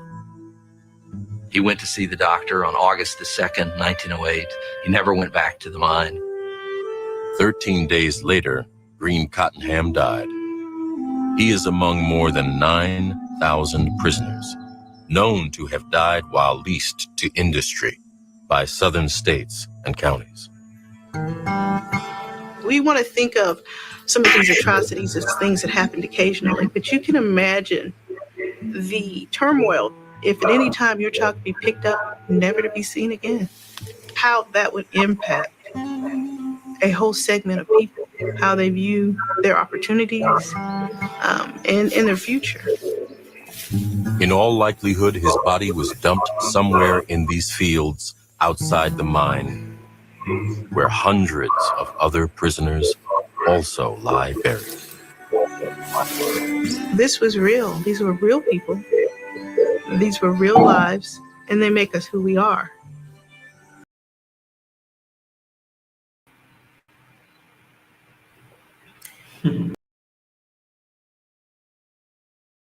Importance. But that's part of the beauty. He is representative of all of these nameless, faceless people who disappeared during this time frame, who were deemed to be of no value. And then you realize the value isn't in being necessarily important. We all have interesting stories. We all have a life story worth telling.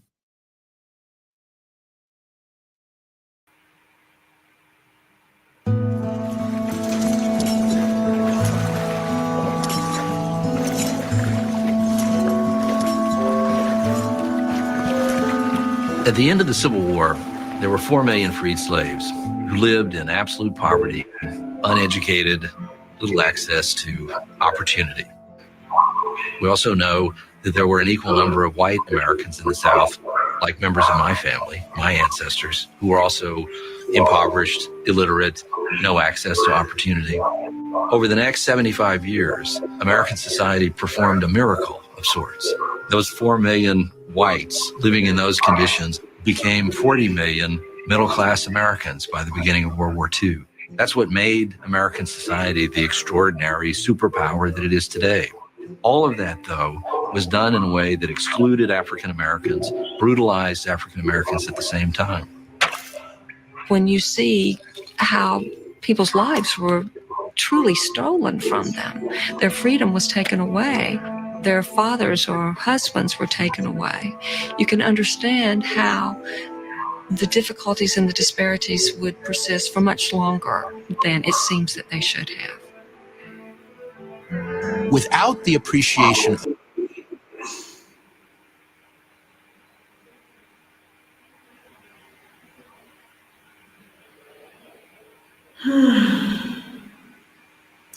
It's just so sad. And, at times I usually question myself. When you're not directly affected by such kind of things, you will never understand.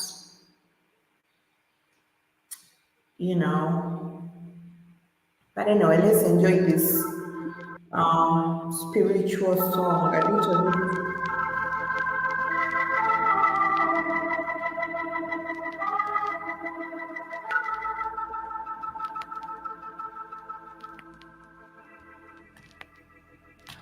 Sometimes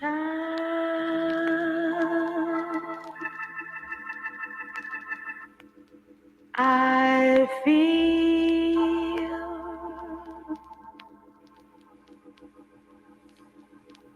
like a motherless child.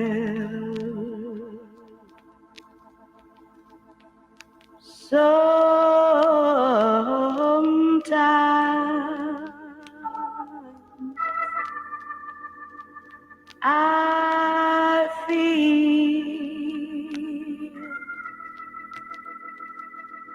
like a motherless child.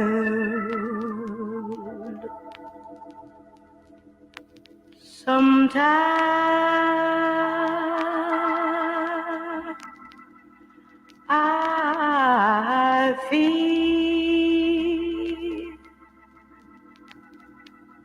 like a motherless child, a long way from home,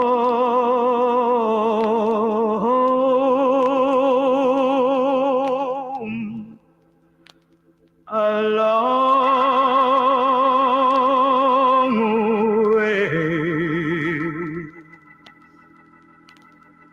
from home.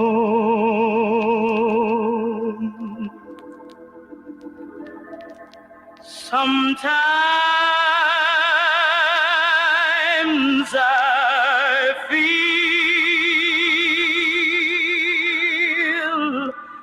like I'm almost gone. Sometimes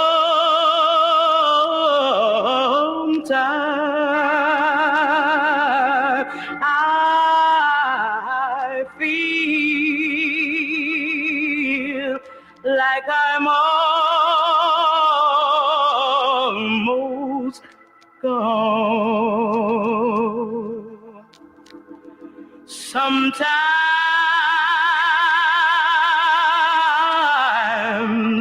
I feel like I'm almost gone. Way up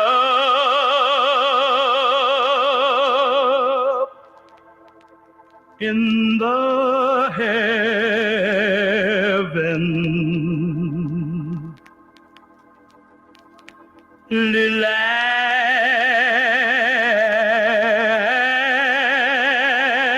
land, way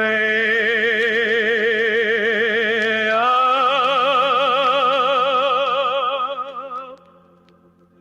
in the heaven,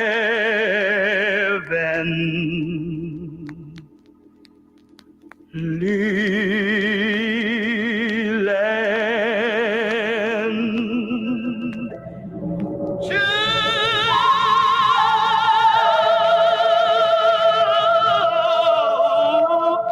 Believer, way up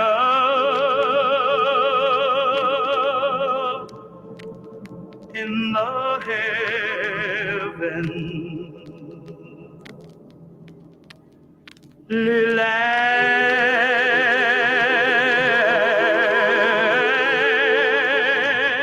land, way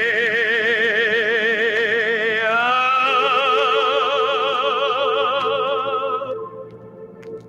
in the heaven.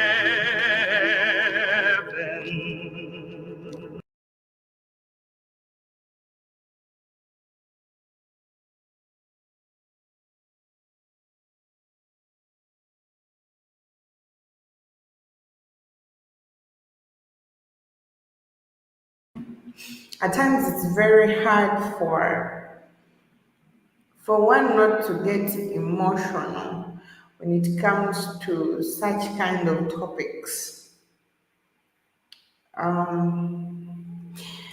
At times, I don't really blame the Black society for falling for the religious trap that a lot of people have been falling for. They needed a shoulder to lean on. If Jama says it better, I can sing like that. I um I personally love that song.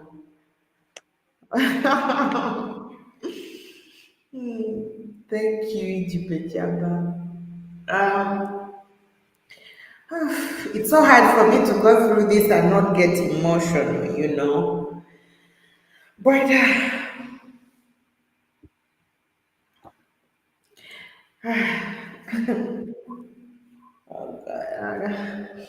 you know, I don't at times you see why Innocent said you were saying something. Okay. Ajibijaba says that, hi, set a good topic today. Thanks, Jibijaba. It is only a black person who does not understand what black people have been going through that will actually ask people to give up or let go. The past is the past. Past has never been the past. It shapes our future. It shapes our present. It depends on how you take it anyway. But even though it doesn't mean that you should forget whatever happened. You know, um, everyone has their own story to tell, and usually when it comes to the black people, it is always a sad story. We have achieved greatness, but we have not had that perfect mingle with other people. All right, it is either people are trying to use us, or it's either we are being sold, exploited, and all that. It is okay for someone to work because each and every day we have got bosses. People wake up every time they go to work. It is a different thing for you to force someone to work in such kind of harsh conditions. We have a lot of black people have lost their lives during this period, and I can say at times I don't insult people when they get so religious.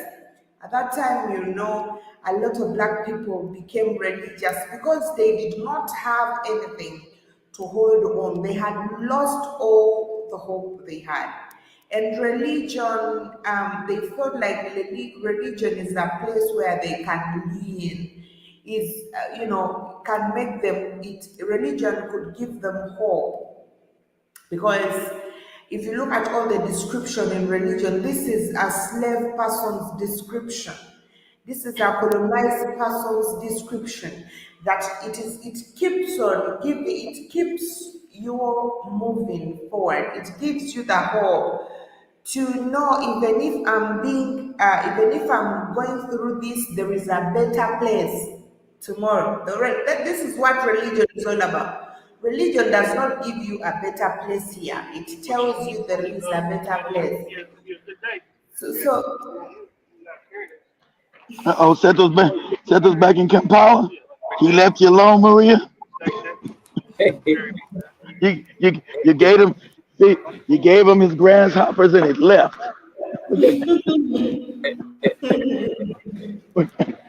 What kind of man? What kind of man is that? I think I'm looking at the biggest. Hey, what? Hey, y'all. What kind of bug is this? Is this the bug? Is this a grasshopper right here? I think it's maybe a grasshopper or a locust. Look at this shit right here. Tell me what this is. Hope it don't move. Is this what you guys be eating? Hold on. Look at this shit right here. Tell me what this is. What is that right there? Zoom it. What is that?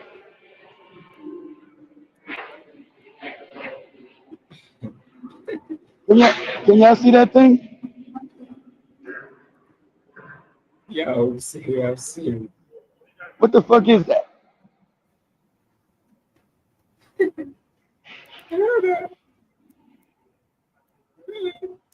I don't know what the fuck that is. That shit y'all eat. That thing almost that thing almost landed on me. Scared the shit out of me.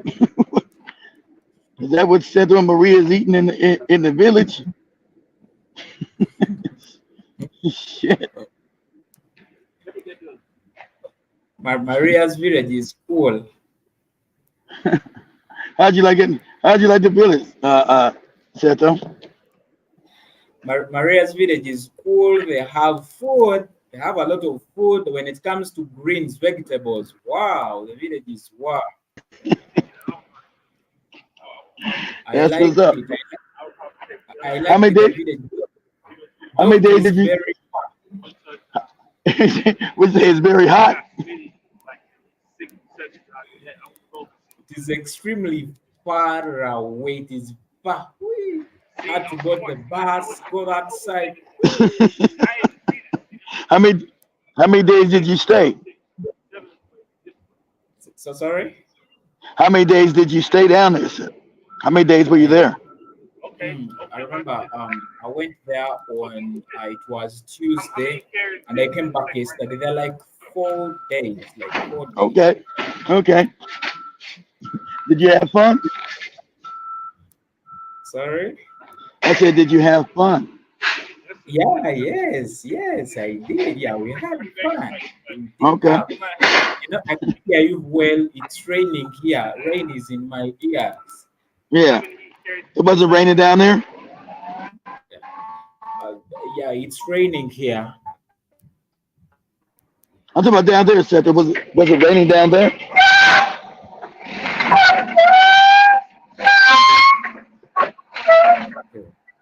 Was it raining down there? In Maria's village or here? In Maria's village.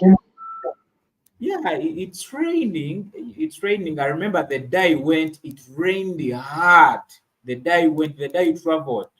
Woo, it rained hard. It rained heavily. The day I traveled. I had to wait. I had to keep myself like for 40 minutes at the bus park, at the bus terminal after reaching there.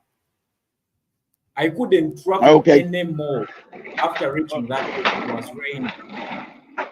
Okay. Was it raining the whole time you were there? Was it raining the whole time you were there, Santa? I can't hear you well, kid. It's raining here. It's also raining here right about now. Yeah. I'm competing with the rain outside. Okay, I got you. I'm saying, was it raining there too? Was it raining all day there? Yeah. Actually, I reached at Maria's place around 2:30 in the afternoon, 2:30. But I left the bus terminal around 3:30 because of the rains. I couldn't travel. I couldn't take any border. I couldn't take anything. I had to stay there to wait for the rain to come down. But the place looks good. They still have those natural forests in the area. They still have those big plantations of food in the area. I like the place. Well, that's nice. That's good. That's nice. Did you help them? Did you help them harvest anything? Did you help them harvest? Did you help them harvest anything? I can't hear you. I'm sorry. Hear you. Did you help them harvest anything? Harvest. You say the August? Let's see if I can type it. Let's see if I can type it. Did you help them harvest? Let me see. Type. No, brother. Ibijaba says, did you meet her brothers? The brothers were away from home, so I did not get any chance of seeing any brother of Maria. I did not get any chance of seeing them. However, I saw her mom. I had to see her mom. I had to see her mom.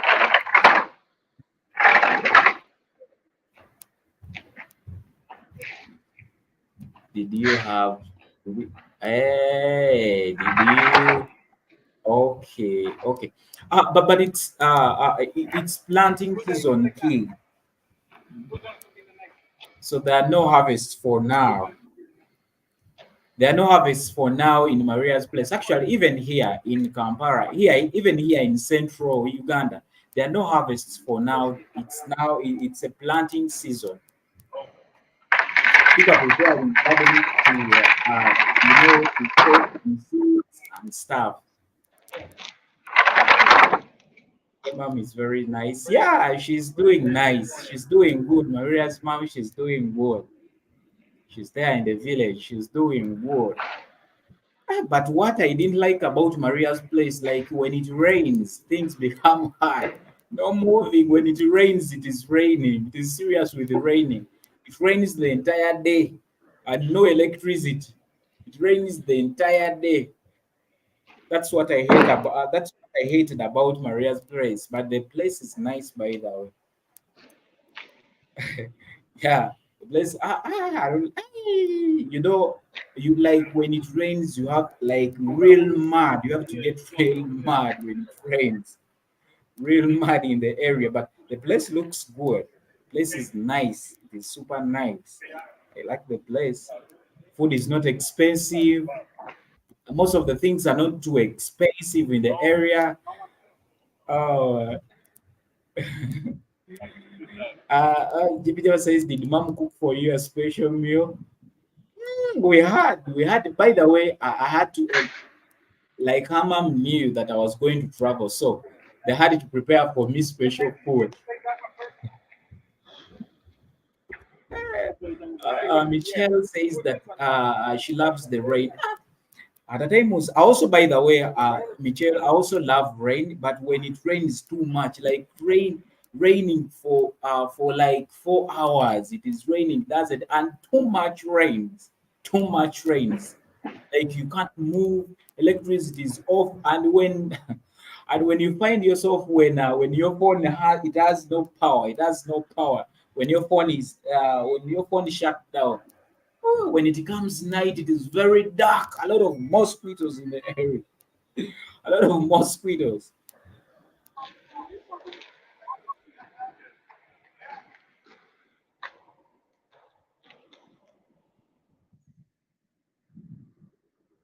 Ali, kids,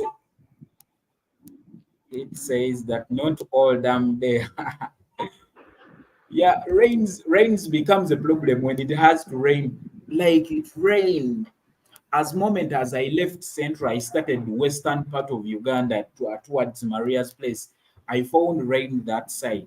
The entire region had rains and too much rains for long hours. For long hours, I was like, gosh. I spent for almost an hour at the bus terminal, reaching the bus terminal. I spent the entire 1 hour. Maria was like, you stay there, don't move, like, don't move, it's raining, it's also raining here. So I had to stay there. I had to get stuck at the bus terminal after reaching Maria's place before traveling to where Maria and of course and her mom where they were. So I had to stay there for some hours, then travel. When it was drizzling, it ended raining, then it started drizzling. The video says I'm dying. What are you dying for? Uh, Maria's place is close to Congo border. Yeah, but there is some kind of distance to the border. It's not too close, but there is some kind of distance. There is some distance to the border. The border is not too close. It's not too close.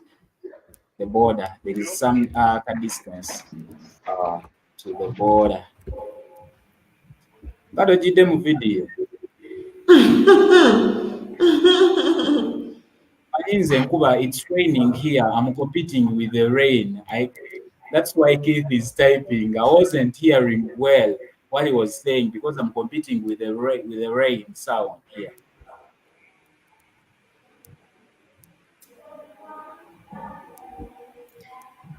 Mbuno chimbeera ku boda ya Congo. Yeah, but it's not too near. But someone can travel, but it's not too Yeah, near. it's closer than any other place.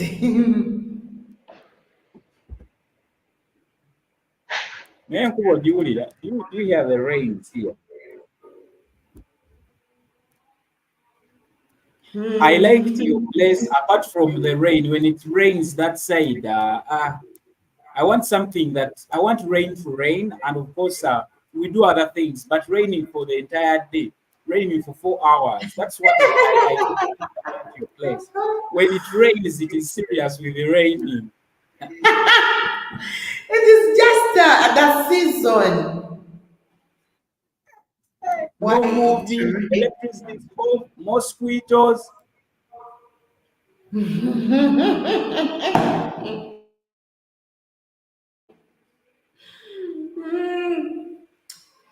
It is the mosquitoes and the mosquitoes that bite during this season. They don't transmit malaria because everywhere is extremely green. I guess that's why there is that. But innocent.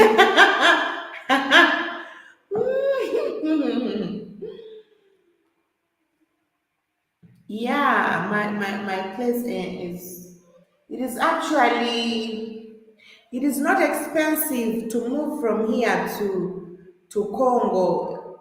You know, it's not very expensive. So we have It's not expensive, but it's probably dangerous as shit. Hey, what? no. You got? Oh, it's not okay. Then why don't you guys tell me? Why don't you get settled back to the village? I'll pay for you guys to go in the Congo, and you guys take footage of it. I like to see the shit. I never been to the Congo. I like to see it.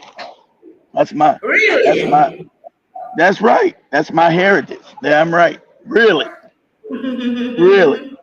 You guys pick a day. I'll pay for you guys trip over there if it's safe. I don't know. I think it's dangerous. You telling me it's safe and safe? Yeah. I like to see it. That's my heritage. That's my heritage. God damn it.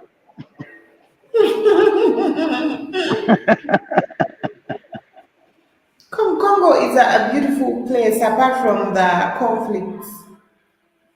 I'm But sure it it's is. a beautiful That's what I'm place. saying. It might be too dangerous to send you guys over there because of the conflicts. But I send you guys No. over there. I send you guys over there in a heartbeat. Shit. We would me, I would just go. I don't fear conflicts. Well, let me know if you guys want to go. I'll send you guys. I'm curious. Okay, sure. I Sure. think we lost Settle ass. The rain got. Yeah, we Uh, have lost yeah, process. you guys let me know when you want to do it, and we'll make the arrangements to get you guys hotel rooms, get you guys to stay for about a week down there.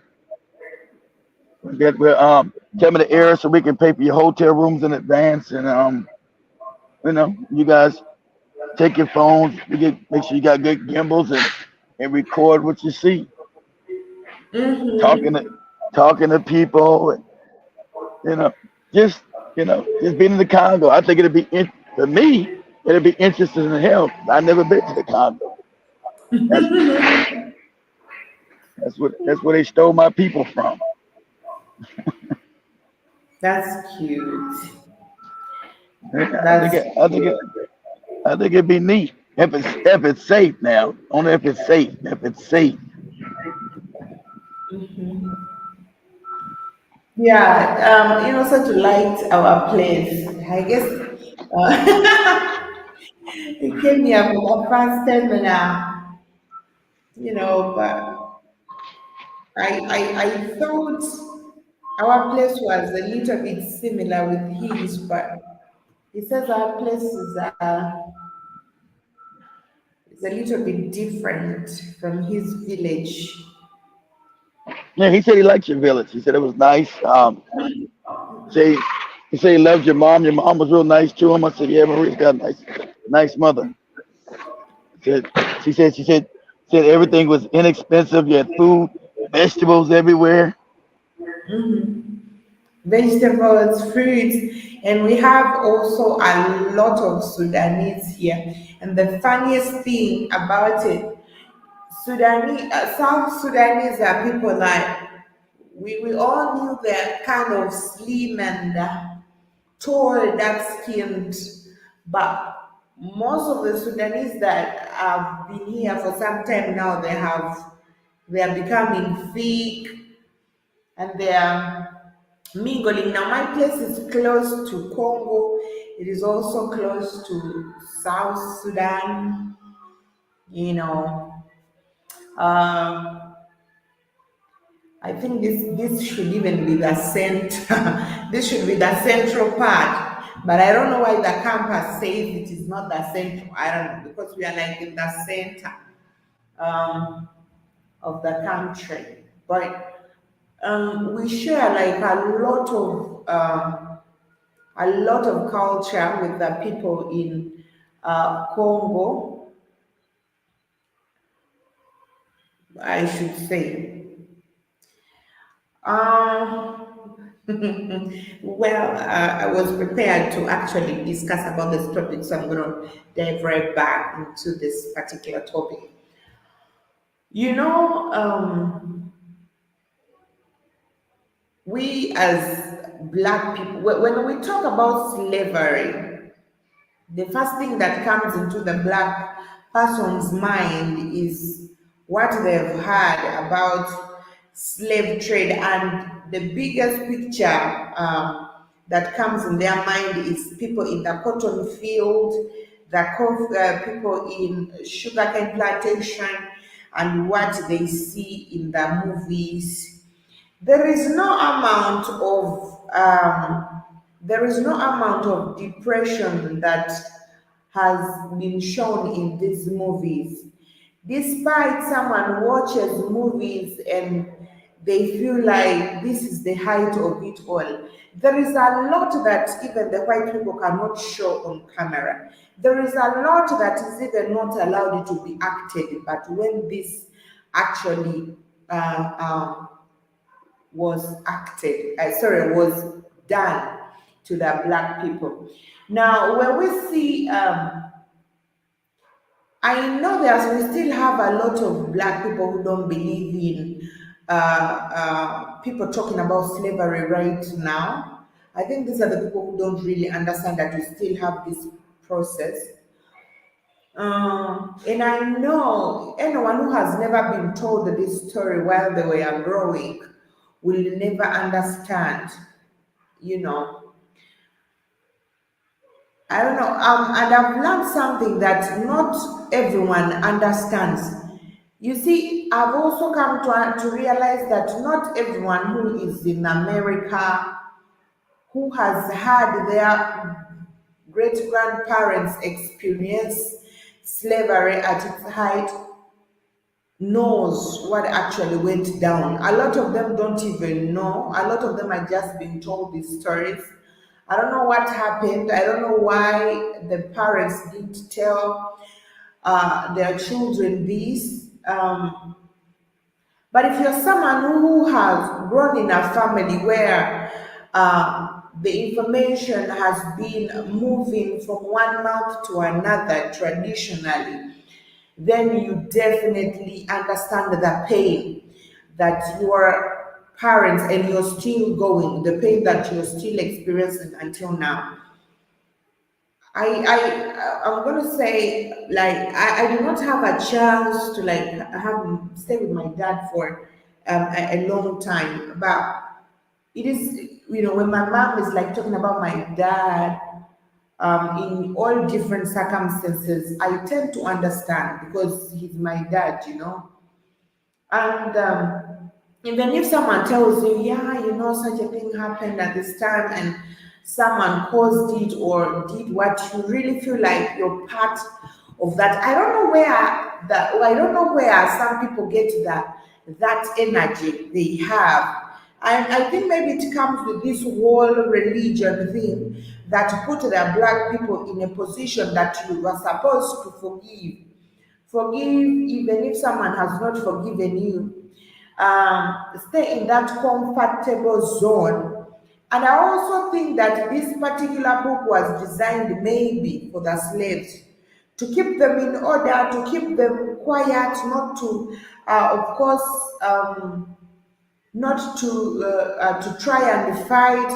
Because if you look at all the description, actually, okay, there is hope, there is tomorrow, there is a better tomorrow, and all that. As much as it played a big role to keep other people with hope, because hope leads us to a better place, but it also kept the minds of the people at ease, and they accepted like this was this is our fate, this is what we are supposed to experience, this is our fate. There are a lot of crimes that were committed. I don't know why it is a shame for the people to demand reparations, for the people to demand a better life than their great grandparents had. I don't know, because the moment black people start demanding this, it becomes a racist thing. It's like you're demanding for too much. It's like we have given you enough, you are not satisfied. People have given you their blood, they have lost everything. They have lost everything, and yet it's a shame for them to even talk about what happened. All right. And I think this is why we have a lot of people out there who don't really know. At times, this is why we choose such kind of topics. I know the video has been a deep, the video has been so heartbreaking and a very painful one, but at times it reminds us of the journey, because you know when you have that at the back of your mind, then you get to understand who you are dealing with.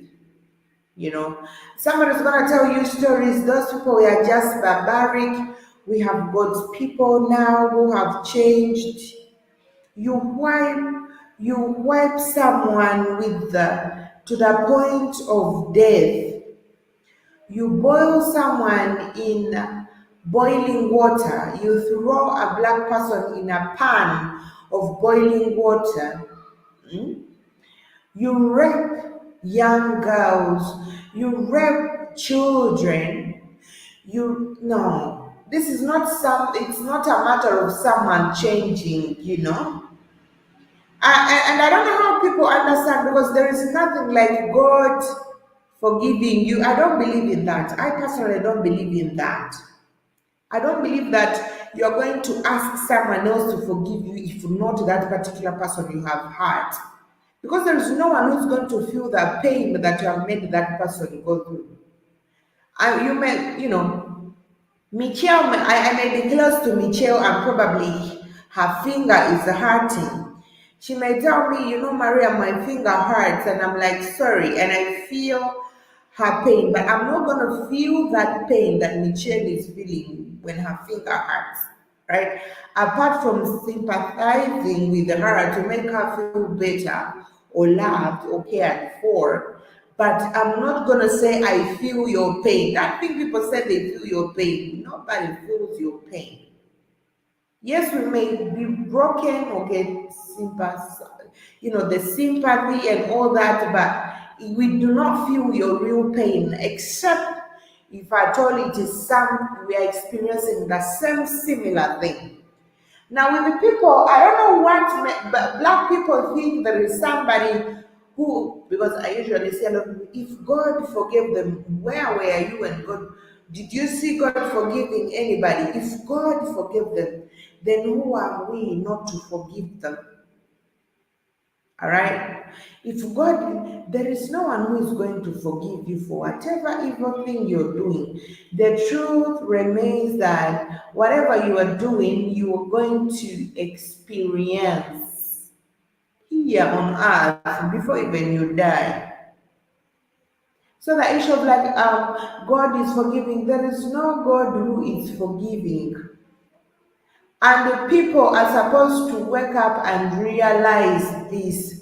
You don't let someone step on you simply because you think there is somebody you don't know that is going to come and fight for you. And then you don't have the right to talk about what you have experienced because someone is going to, of course, to talk bad about it, or someone is going to feel offended or something, or whatever it is that usually a lot of people claim. We don't need to talk about that. It is in the past. It is in the past. You can only say that if you don't really know that past. You can only say that if you don't really know that past. Because you see people who do not, when someone hates you, they will let everyone who knows you hate you. They will try as much as possible. This is real talk. This is real life. If at all, let's assume that we have got two families living across the road from each other, and the other family hates you, it is definitely something they are going to keep on going from generation to generation. You don't cross there, Maria. You don't talk to those people. You don't do this to those people. And for you, as stupid as you are here, you don't know what is going on. It is you who is always throwing your guard. You are the one who's always losing your guard because you don't really understand who you are dealing with. Because if at all these situations ended with our ancestors, with our forefathers, if all this ended, we wouldn't be going through the target of black women being, of course, targeted for, of course, the vaccinations. We wouldn't be seeing the black family structure being targeted if at all this ended. Except now we don't see people whooping others, but we see people shooting others there. If at all this ended with, if at all the slavery ended with the plantations and the cotton, if at all this ended there, we would not still see black people being targeted. The methods are just changing. If at all colonization ended in Africa, we would not still see exploitation. We would not still see neo-colonization, neo-colonialism here. We would still not see, of course, the power of the white people down here. So this whole thing, they just change, the phases change, the tactics and the techniques change, and they introduce a different thing. But of course, black people, I guess, I don't know, maybe I don't know how to term the reactions we have towards such kind of things. For example, we have got a lot of black people who put in too much energy to hate their own and not focus on the enemy. If at all we were to put this, I'm not like trying to create an enmity or something, but it's just the truth. You find a lot of black people believing in the system, purely believing in the system. They are ready to defend, they are ready to separate from their loved ones and the family just for the system that has long forgotten, the system that has actually not even forgotten, the system that has never been theirs, something that has been designed. Prisons, we did not have prisons in the US until they started, of course, caging black people. Black people, they started caging black people, and then this turned into prisons. The prisons that were still targeting the black people. It is easy, and now, by the way, it is even still easy for black people to be condemned for even something they have not committed. Because this whole jail structure was designed to consume you. Now, if we still have the things even going on now, what makes black people think that slavery ended long time ago? Nobody is having your hands, nobody's having chains in your hands anymore, nobody's chasing you to pick cotton anymore because we do not have cotton on the market now. There are no even farms where you are going to, of course, cultivate or pick the cotton. There are not enough farms for you to go to. Maybe the sugar farm, the sugar cane plantations. There are no plantations for you to go to anymore. But there is a lot that you're still doing without your conscience, with your conscience, whether you know it or not, you are still a target, you've been a target, you are still a target. Things have not changed. As the world changes, so do they with their methods. So we are still experiencing apparently the same cause, because first of all, we do not, we have not seen a lot of people trying to defend black people in this world.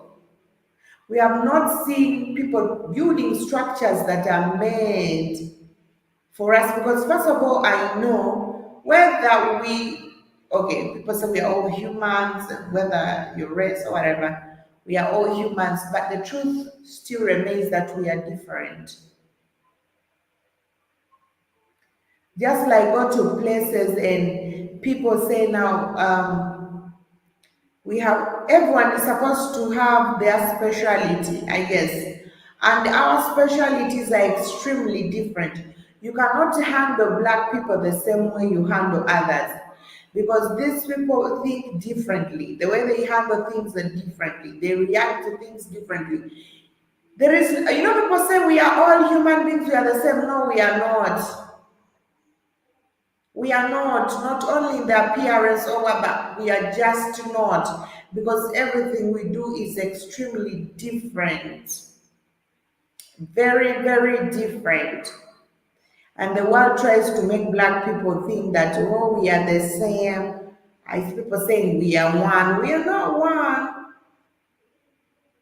I know it sounds bad, but it's just the truth that we are not one. One race, one people, one what, we are not one whatever it is. We are not that one. We are extremely different. And this is why everything that is designed, of course, is looked at in the perspective of the other. RACA, of course. That's why it does not fit in us. It does not fit in what we need. And for us, we are supposed to try as much as possible for those who just always want to follow the system all the time.